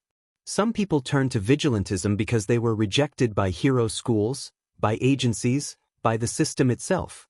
They convince themselves that the rules were unfair instead of accepting that they weren't ready. A murmur passes through the crowd. Others, he continues, do it for attention, fame, clout. He doesn't sneer when he says it, just states it plainly, like reading off a list. They want recognition without responsibility. They want to be seen as heroes without earning the title. Someone snorts quietly. A few students nod. And then there are those, Aegis says, who simply don't want to follow rules at all. They don't believe anyone should tell them when to act, or how much force is too much. That mindset is dangerous. Not just for them but for everyone around them. He pauses, letting that sink in. Vigilantism isn't bravery, he finishes. It's impatience dressed up as justice. Another hand goes up before the silence can settle. This time it's a girl near the aisle, posture straight, voice clear. Have you ever arrested any vigilantes? The question lands heavier than the last one. You feel it in the way the room stills again, not tense, exactly, but attentive. Aegis nods. Yes, he says without hesitation. I have. No elaboration. No dramatics. In my career, I've detained multiple individuals operating outside the law, he continues. Some were minors. Some had quirks that could have killed someone if things went wrong, which they often do. We've detained 5 individuals under the age of 16 already. There was a sudden stillness as the students stare at him in mixture of shock, horror, and awe. His expression doesn't change. Still calm. Still controlled. Recently, he adds, there have been a few who've managed to evade capture. They're persistent. Reckless. A brief flicker of something passes through his eyes, not frustration, not anger. Focus. But they won't last. They never do. The confidence in his voice is absolute. If any of you ever encounter someone engaging in vigilantism, Aegis says, looking directly out over the crowd now, or if you have information about their activities, you should report it immediately. Go to the nearest police station. Or contact a licensed hero agency. He smiles again. It's the same reassuring expression he's worn all morning, calm, confident, practiced like he's just finished explaining emergency exits or reminding everyone where to find the lost and found. That's how you keep people safe, Aegis concludes, voice smooth and steady. By trusting the system to handle what it was built to handle. The words land cleanly. Final. Uncomplicated. Applause surges through the auditorium like a wave breaking against the stage, louder than before, stronger, decisive. It fills every corner of the space, bouncing off the walls, drowning out anything that might have tried to exist in the gaps between sentences. The kind of applause that doesn't ask questions. The kind that agrees by default. Aegis Sentinel steps back from the podium, armor catching the renewed brightness as the overhead lights flare on again. Teachers move, stage assistants appear, the moment neatly wrapped and set aside as complete. Justice delivered. Lesson given. You clap because everyone else does, the sound automatic, hands moving without much thought. Around you, students exchange excited looks, whispers already breaking out again about rankings, agencies, about how cool it must be to stand up there and be so sure. Beside you, Shoji doesn't clap right away. He sits still, shoulders relaxed but unmoving, eyes fixed on the now empty podium. When he finally speaks, it's barely more than a breath, quiet enough that it doesn't compete with the noise, that it feels meant only for you. What if the system isn't kind to everyone? He asks. The question isn't sharp. There's no accusation in it. Just curiosity edged with concern, the way he always phrases things when he's trying to understand instead of argue. You turn your head slightly toward him, careful not to draw attention. The applause is still tapering off, the sound blurring into a low roar as teachers begin shifting the schedule forward. Aegis is already halfway off stage, speaking briefly with faculty, helmet tucked neatly back under his arm. You don't answer right away. You watch the way the lights reflect off the polished floor, the way banners sway faintly overhead as the air settles. Be your best self. The words stare back at you, bright and demanding. Then you lean just a little closer to Shoji. Then maybe it's not finished yet, you murmur.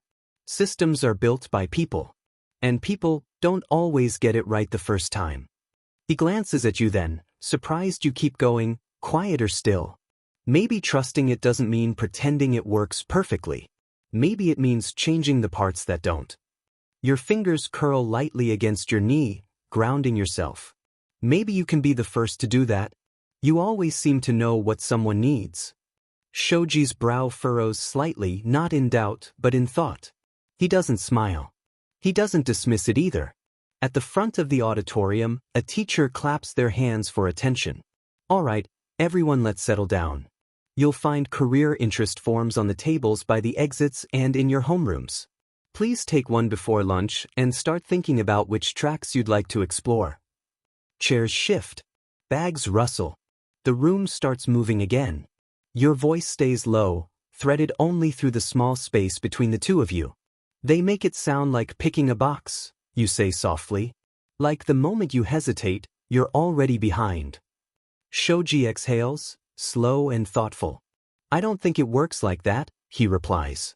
Not really.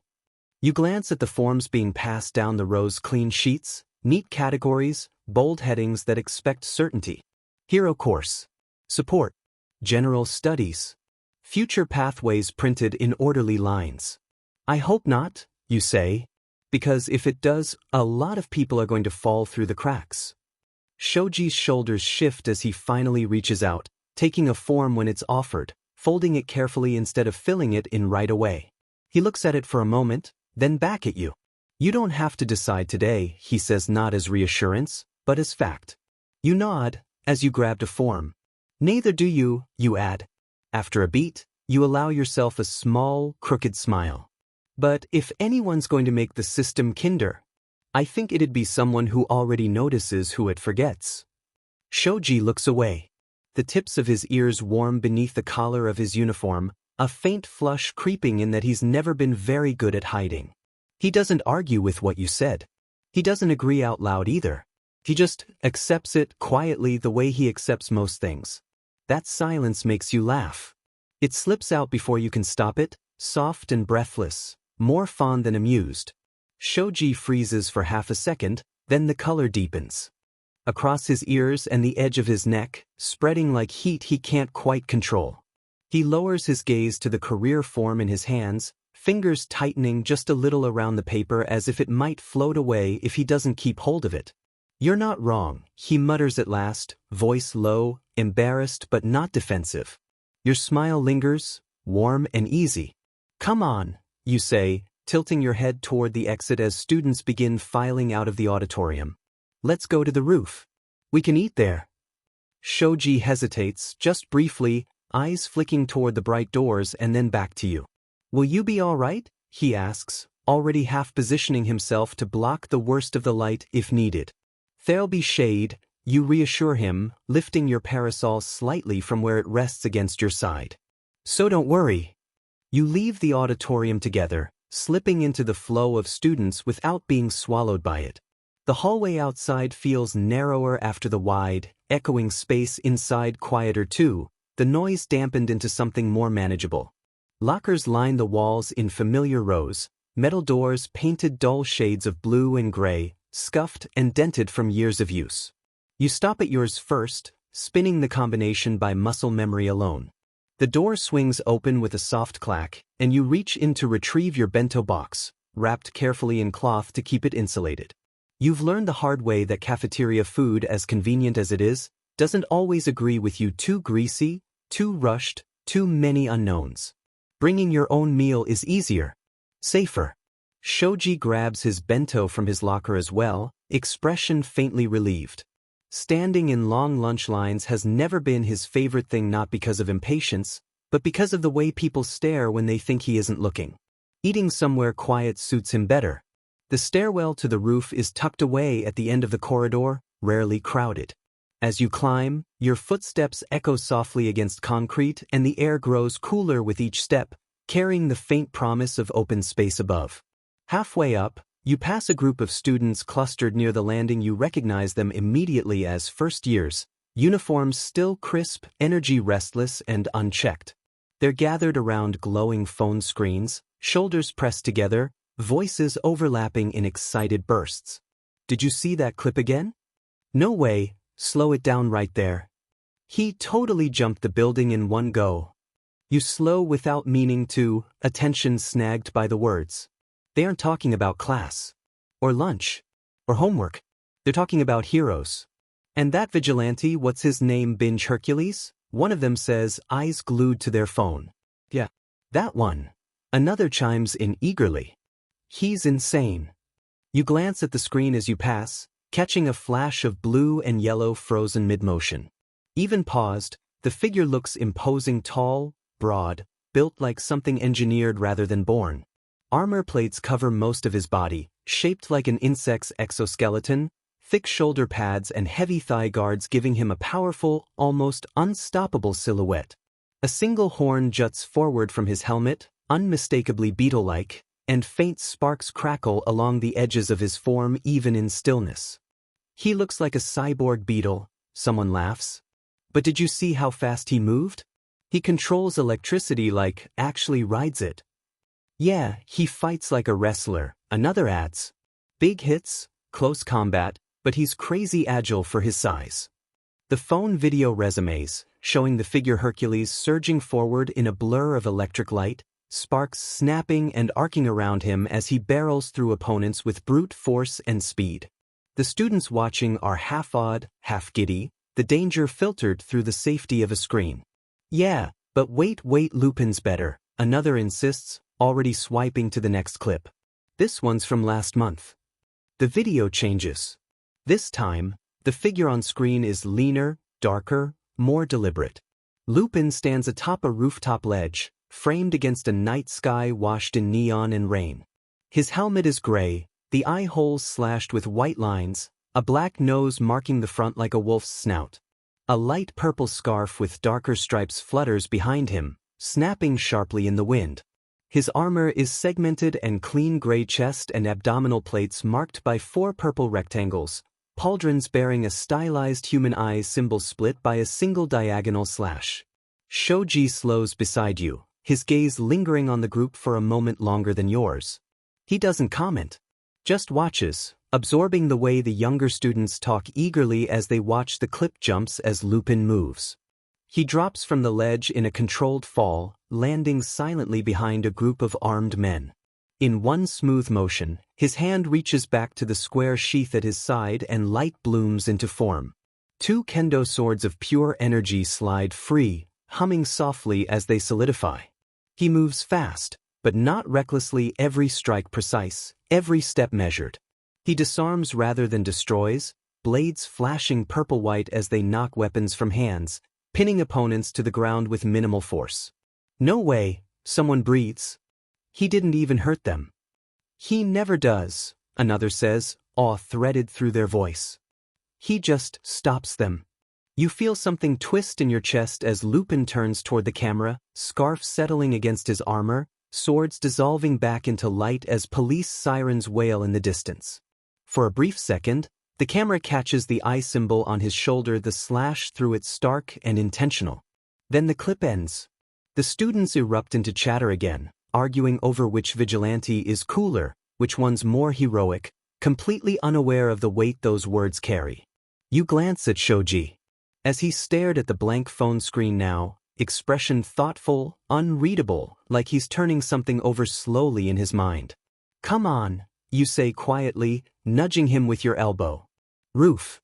You continue up the stairs, the voices fading behind you as the door to the roof comes into view. When you finally push the door open, fresh air spills in, cool and clean. The roof stretches out before you, concrete warmed by the sun but broken by long patches of shade cast by the building's structures. The sky above is wide and forgiving, clouds drifting lazily as if the world has all the time in the world. You step into the shade and let out a quiet breath you hadn't realized you were holding. Shoji follows, closing the door behind you gently. You don't bother looking for a bench. Instead, you drift toward the far wall where the concrete is warm from the sun and slide down it until you're sitting cross-legged on the rooftop, your back resting against the cool shade. The noise of the school feels distant up here, muffled by height, by air, by the simple fact that no one bothered to follow you. You set your bag beside you, unzip it, and flip open your bento box with practiced care. The lid clicks softly. Steam curls upward, carrying the familiar, comforting scent of soy and sesame. Neatly packed inside are asparagus rolls wrapped in pork, glossy and perfect, alongside rice shaped just the way Soma insists it should be.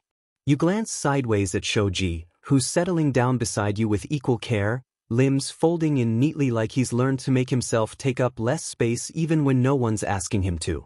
So, you say lightly, nudging your chopsticks into the rice. Thoughts?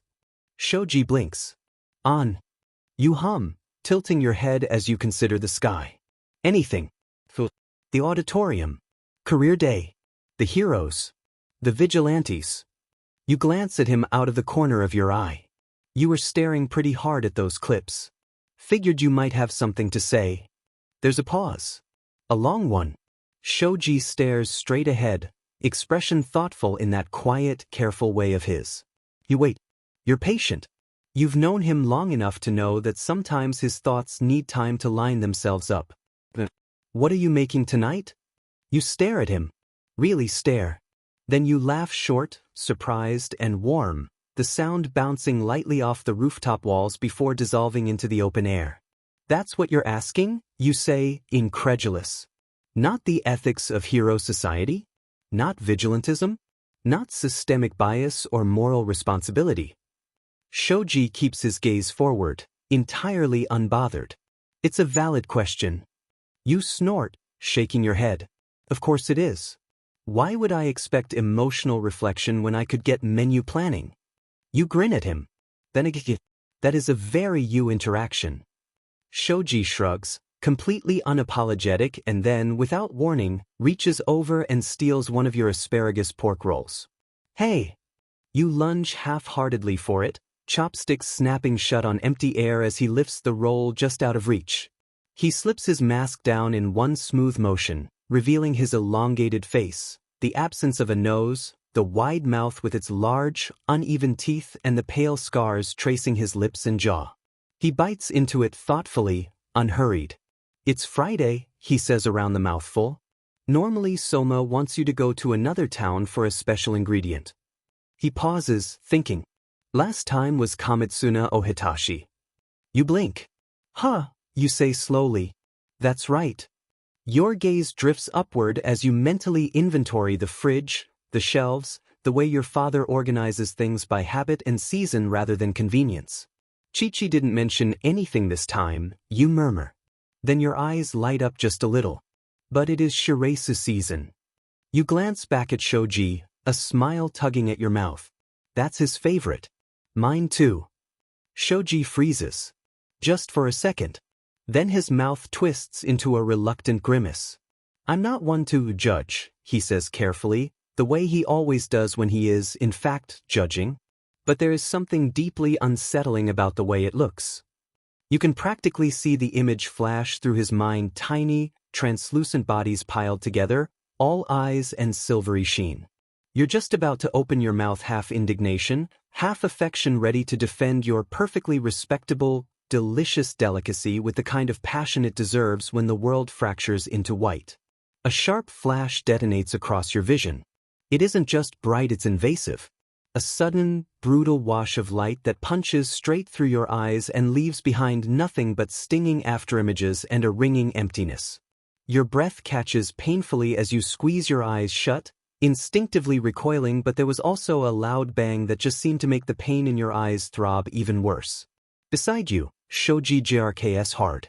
His bento slips from his hands and hits the concrete with a dull, hollow clatter, rice scattering, lid skidding away. He says in a breath through clenched teeth and lifts both hands to his face, rubbing at his eyes with restrained urgency. Laughter follows immediately. Not surprised laughter. Not accidental. Mocking laughter. Oh my God, did you see that? I told you it'd work. You blink hard, vision swimming as the world slowly crawls back into focus. Shapes sharpen. Colors return. And standing a few steps away from you, too close, too casual, are three familiar figures. Too familiar. They've been doing this for months now. Not every day.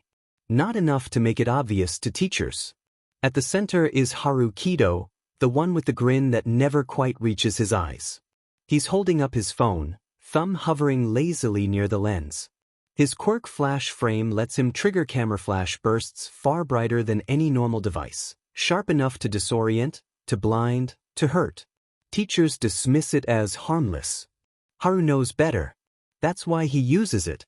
To his left stands Mizuki Sara, tall and narrow, posture loose like he's got nowhere better to be. His Quirk echo thread lets him project sound in short, piercing bursts. He hasn't used it yet, but the faint hum in the air around him tells you he's eager to join in on the torment. The third, leaning back against the railing with his arms crossed, is Ren Takahashi. He's quieter than the other two, which somehow makes him worse. His Quirk deadweight lets him increase the perceived heaviness of things he focuses on. He doesn't need to activate it to feel oppressive. He just watches, eyes sharp, cataloging reactions like trophies. Haru lowers his phone slightly, eyes lighting up when he sees Shoji still rubbing at his face. Wow, he says, feigning amazement. You'd think after all this time you'd be used to light. Mizuki snorts. Guess it's hard when you've got, what, 6 eyes? 8. He tilts his head, pretending to count. Hard to keep track. They laugh again. Your jaw tightens. Haru's gaze drifts deliberately over Shoji's uncovered face. Over the elongated shape, the absence of a nose. The wide mouth, the large teeth. The pale scars framing his lips, one trailing back, down toward his neck, old and healed and none of their business. Seriously, Haru continues, voice light, conversational. Doesn't it ever get exhausting looking like that? I mean no offense, but man. He lets out a low whistle. If I woke up with a face like yours, I'd never leave the house. You can feel it before you see it, the subtle shift in Shoji beside you. It's not a flinch. It's a retreat, a folding inward so profound it's almost architectural. His extra limbs, which had been resting loosely at his sides, draw in closer to his torso, tucking themselves away. His shoulders hunch forward, just a fraction, as if to make the broad span of them seem smaller. He doesn't look away from the trio, but his gaze lowers, fixing on a point just past Haru's shoulder. It's the posture of someone who has learned, through brutal repetition, that visibility is a vulnerability. That sometimes, the only defense is to become a smaller target. Something hot and brittle cracks open inside your chest. You see the tiny, almost imperceptible tremor in Shoji's fingers where they rest against his knee. You see the way the scar along his jaw seems to stand out, pale and accusing, under the mocking scrutiny. And you see them, grinning, casual, owning the space they've invaded. Haru's smirk widens, taking your silence and Shoji's withdrawal as victory. He taps his phone against his palm. Cat got your tongue?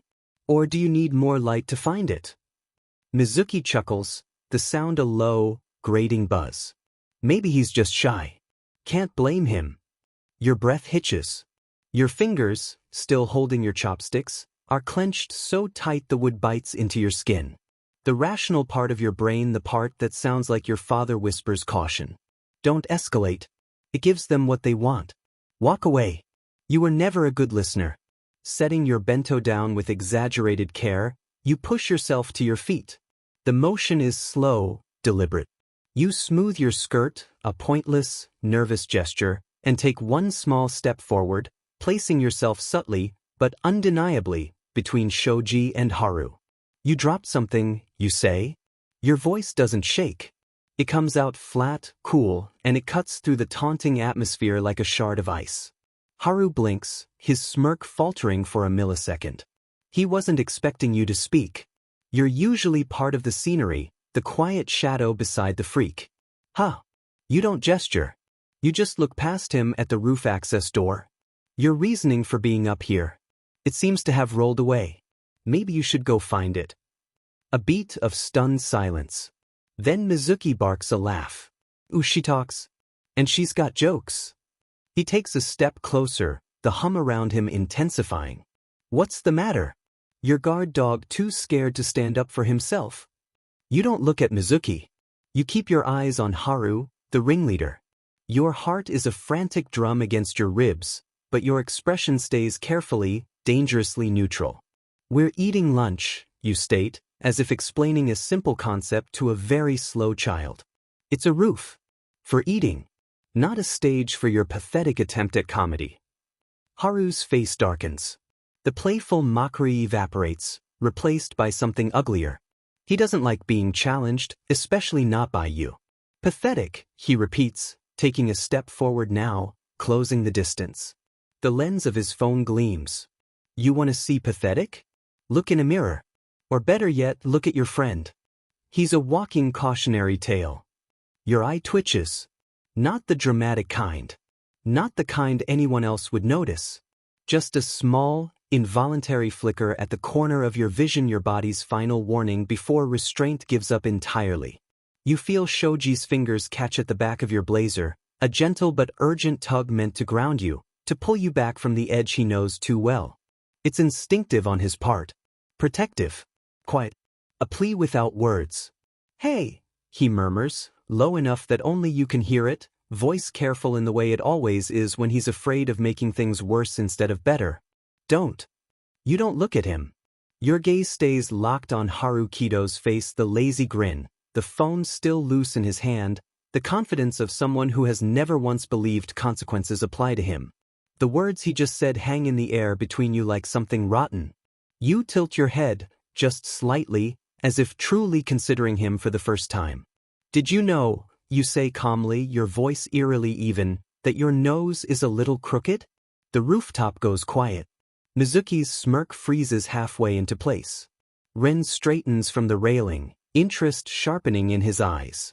Even Shoji stills behind you, his grip tightening just a fraction, sensing the shift but not yet understanding where it's going. Haru blinks. Then he laughs, sharp and dismissive. Crooked.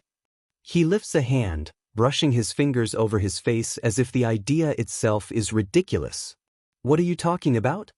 You shrug, small and unbothered, meeting his eyes with a cool, unwavering stare. It's not? You ask mildly. A beat passes.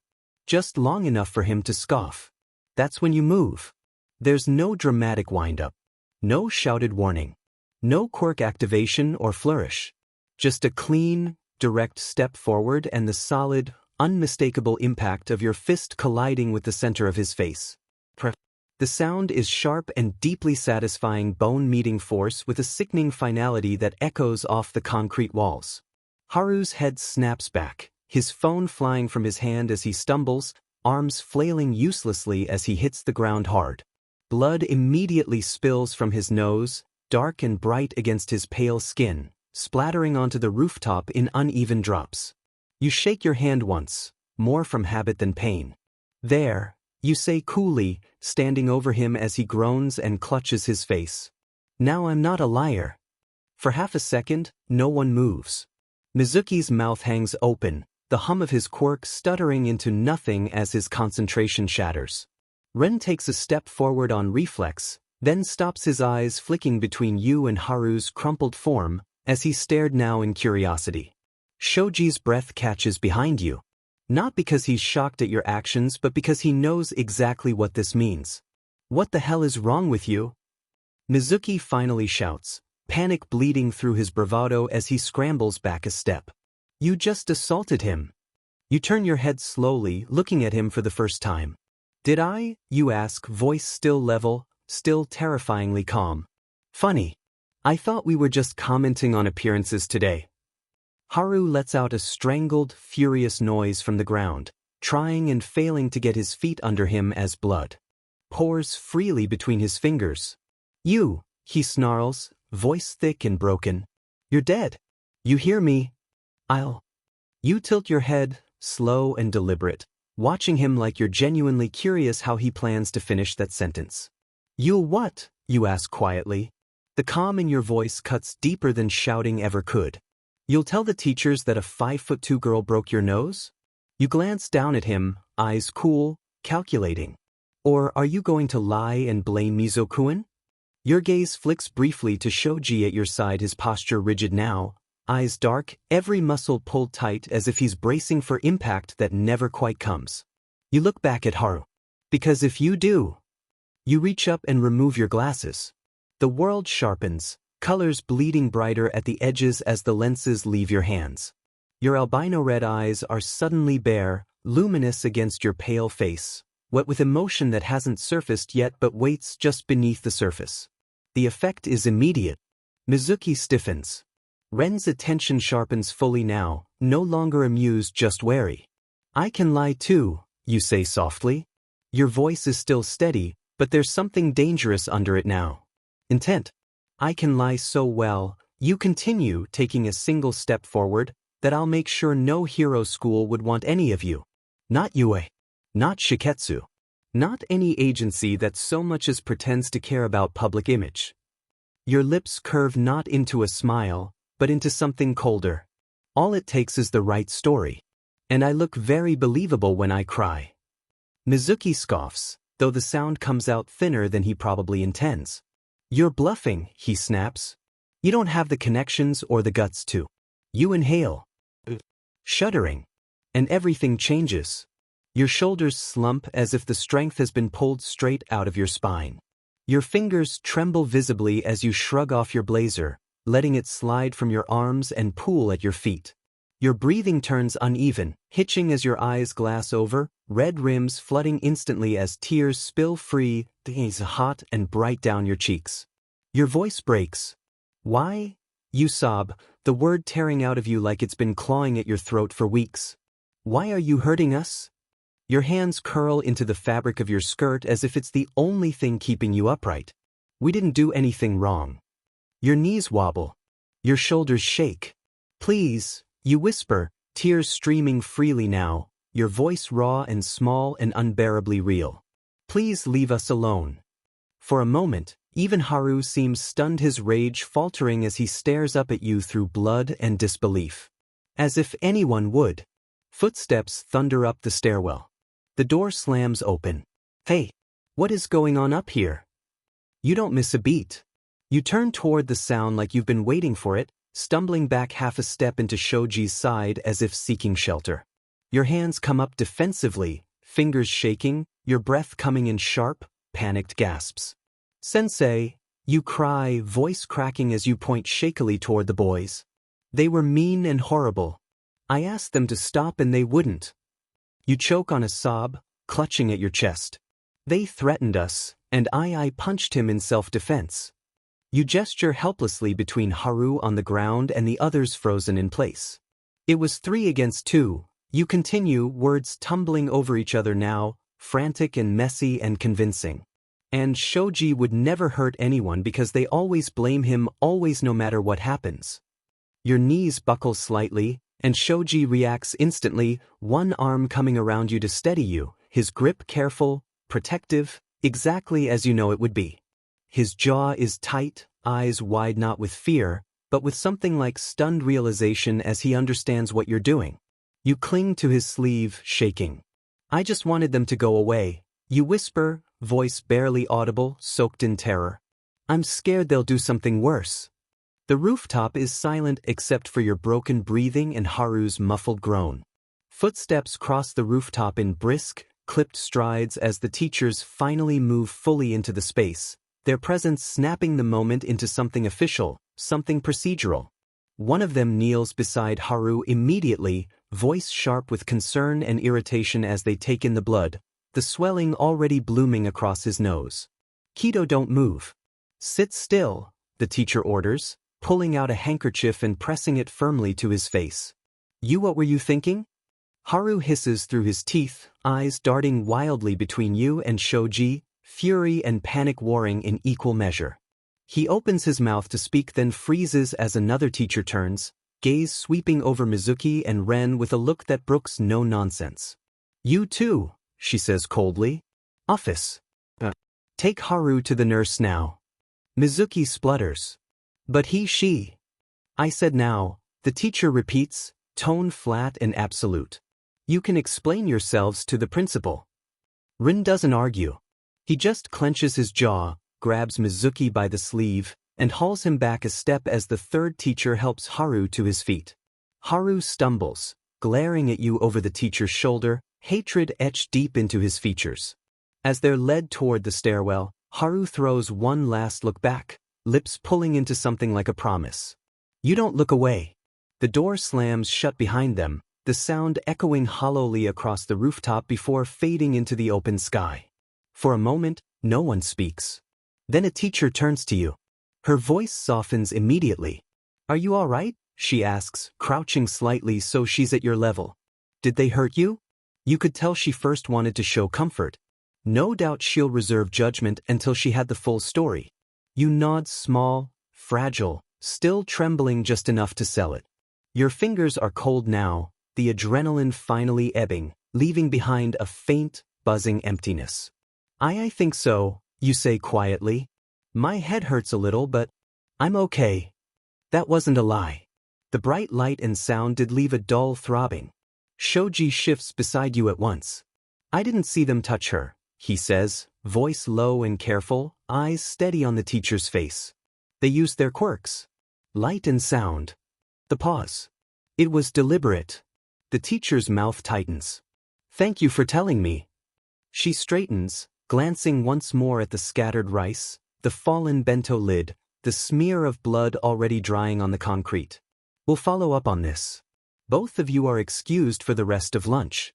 If either of you feels, well, go straight to the nurse. Understood?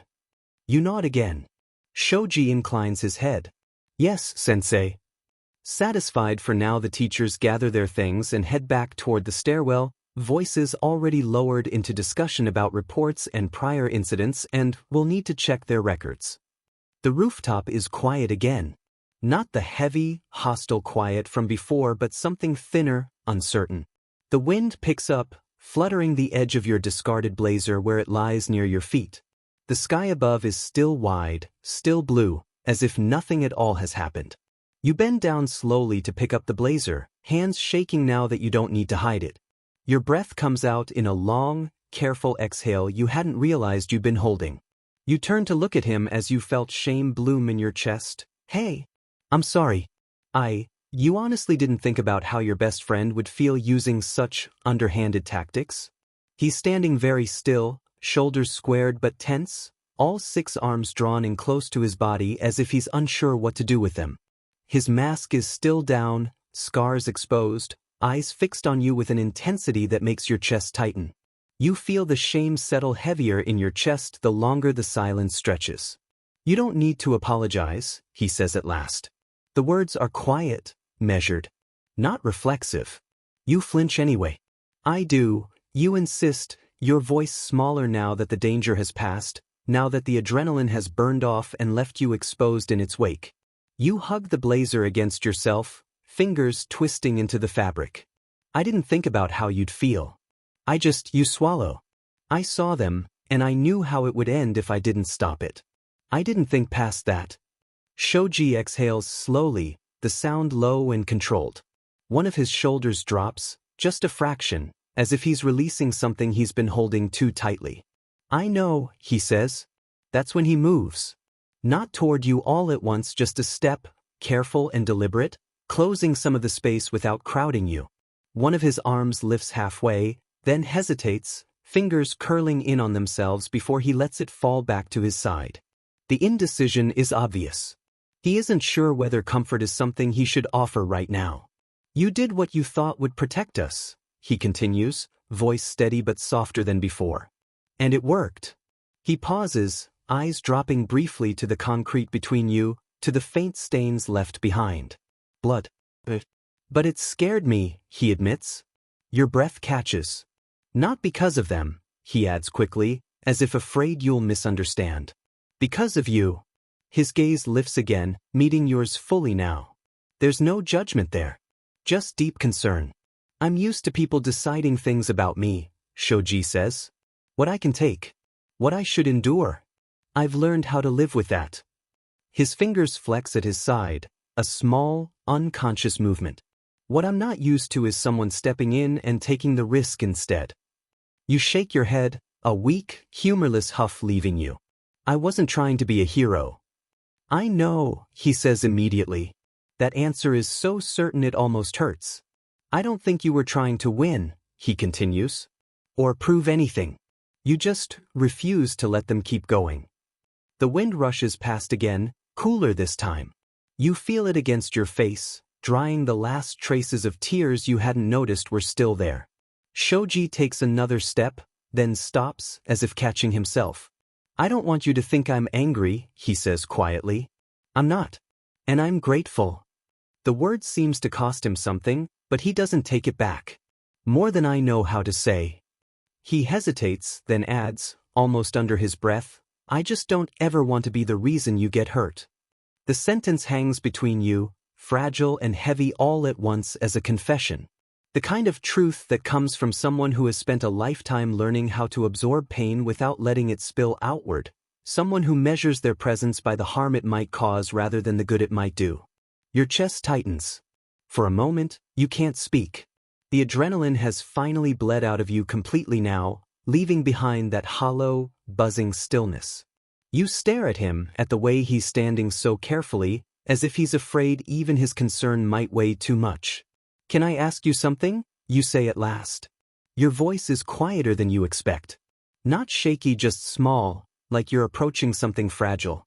You wait until he nods before continuing, until you know he's really listening.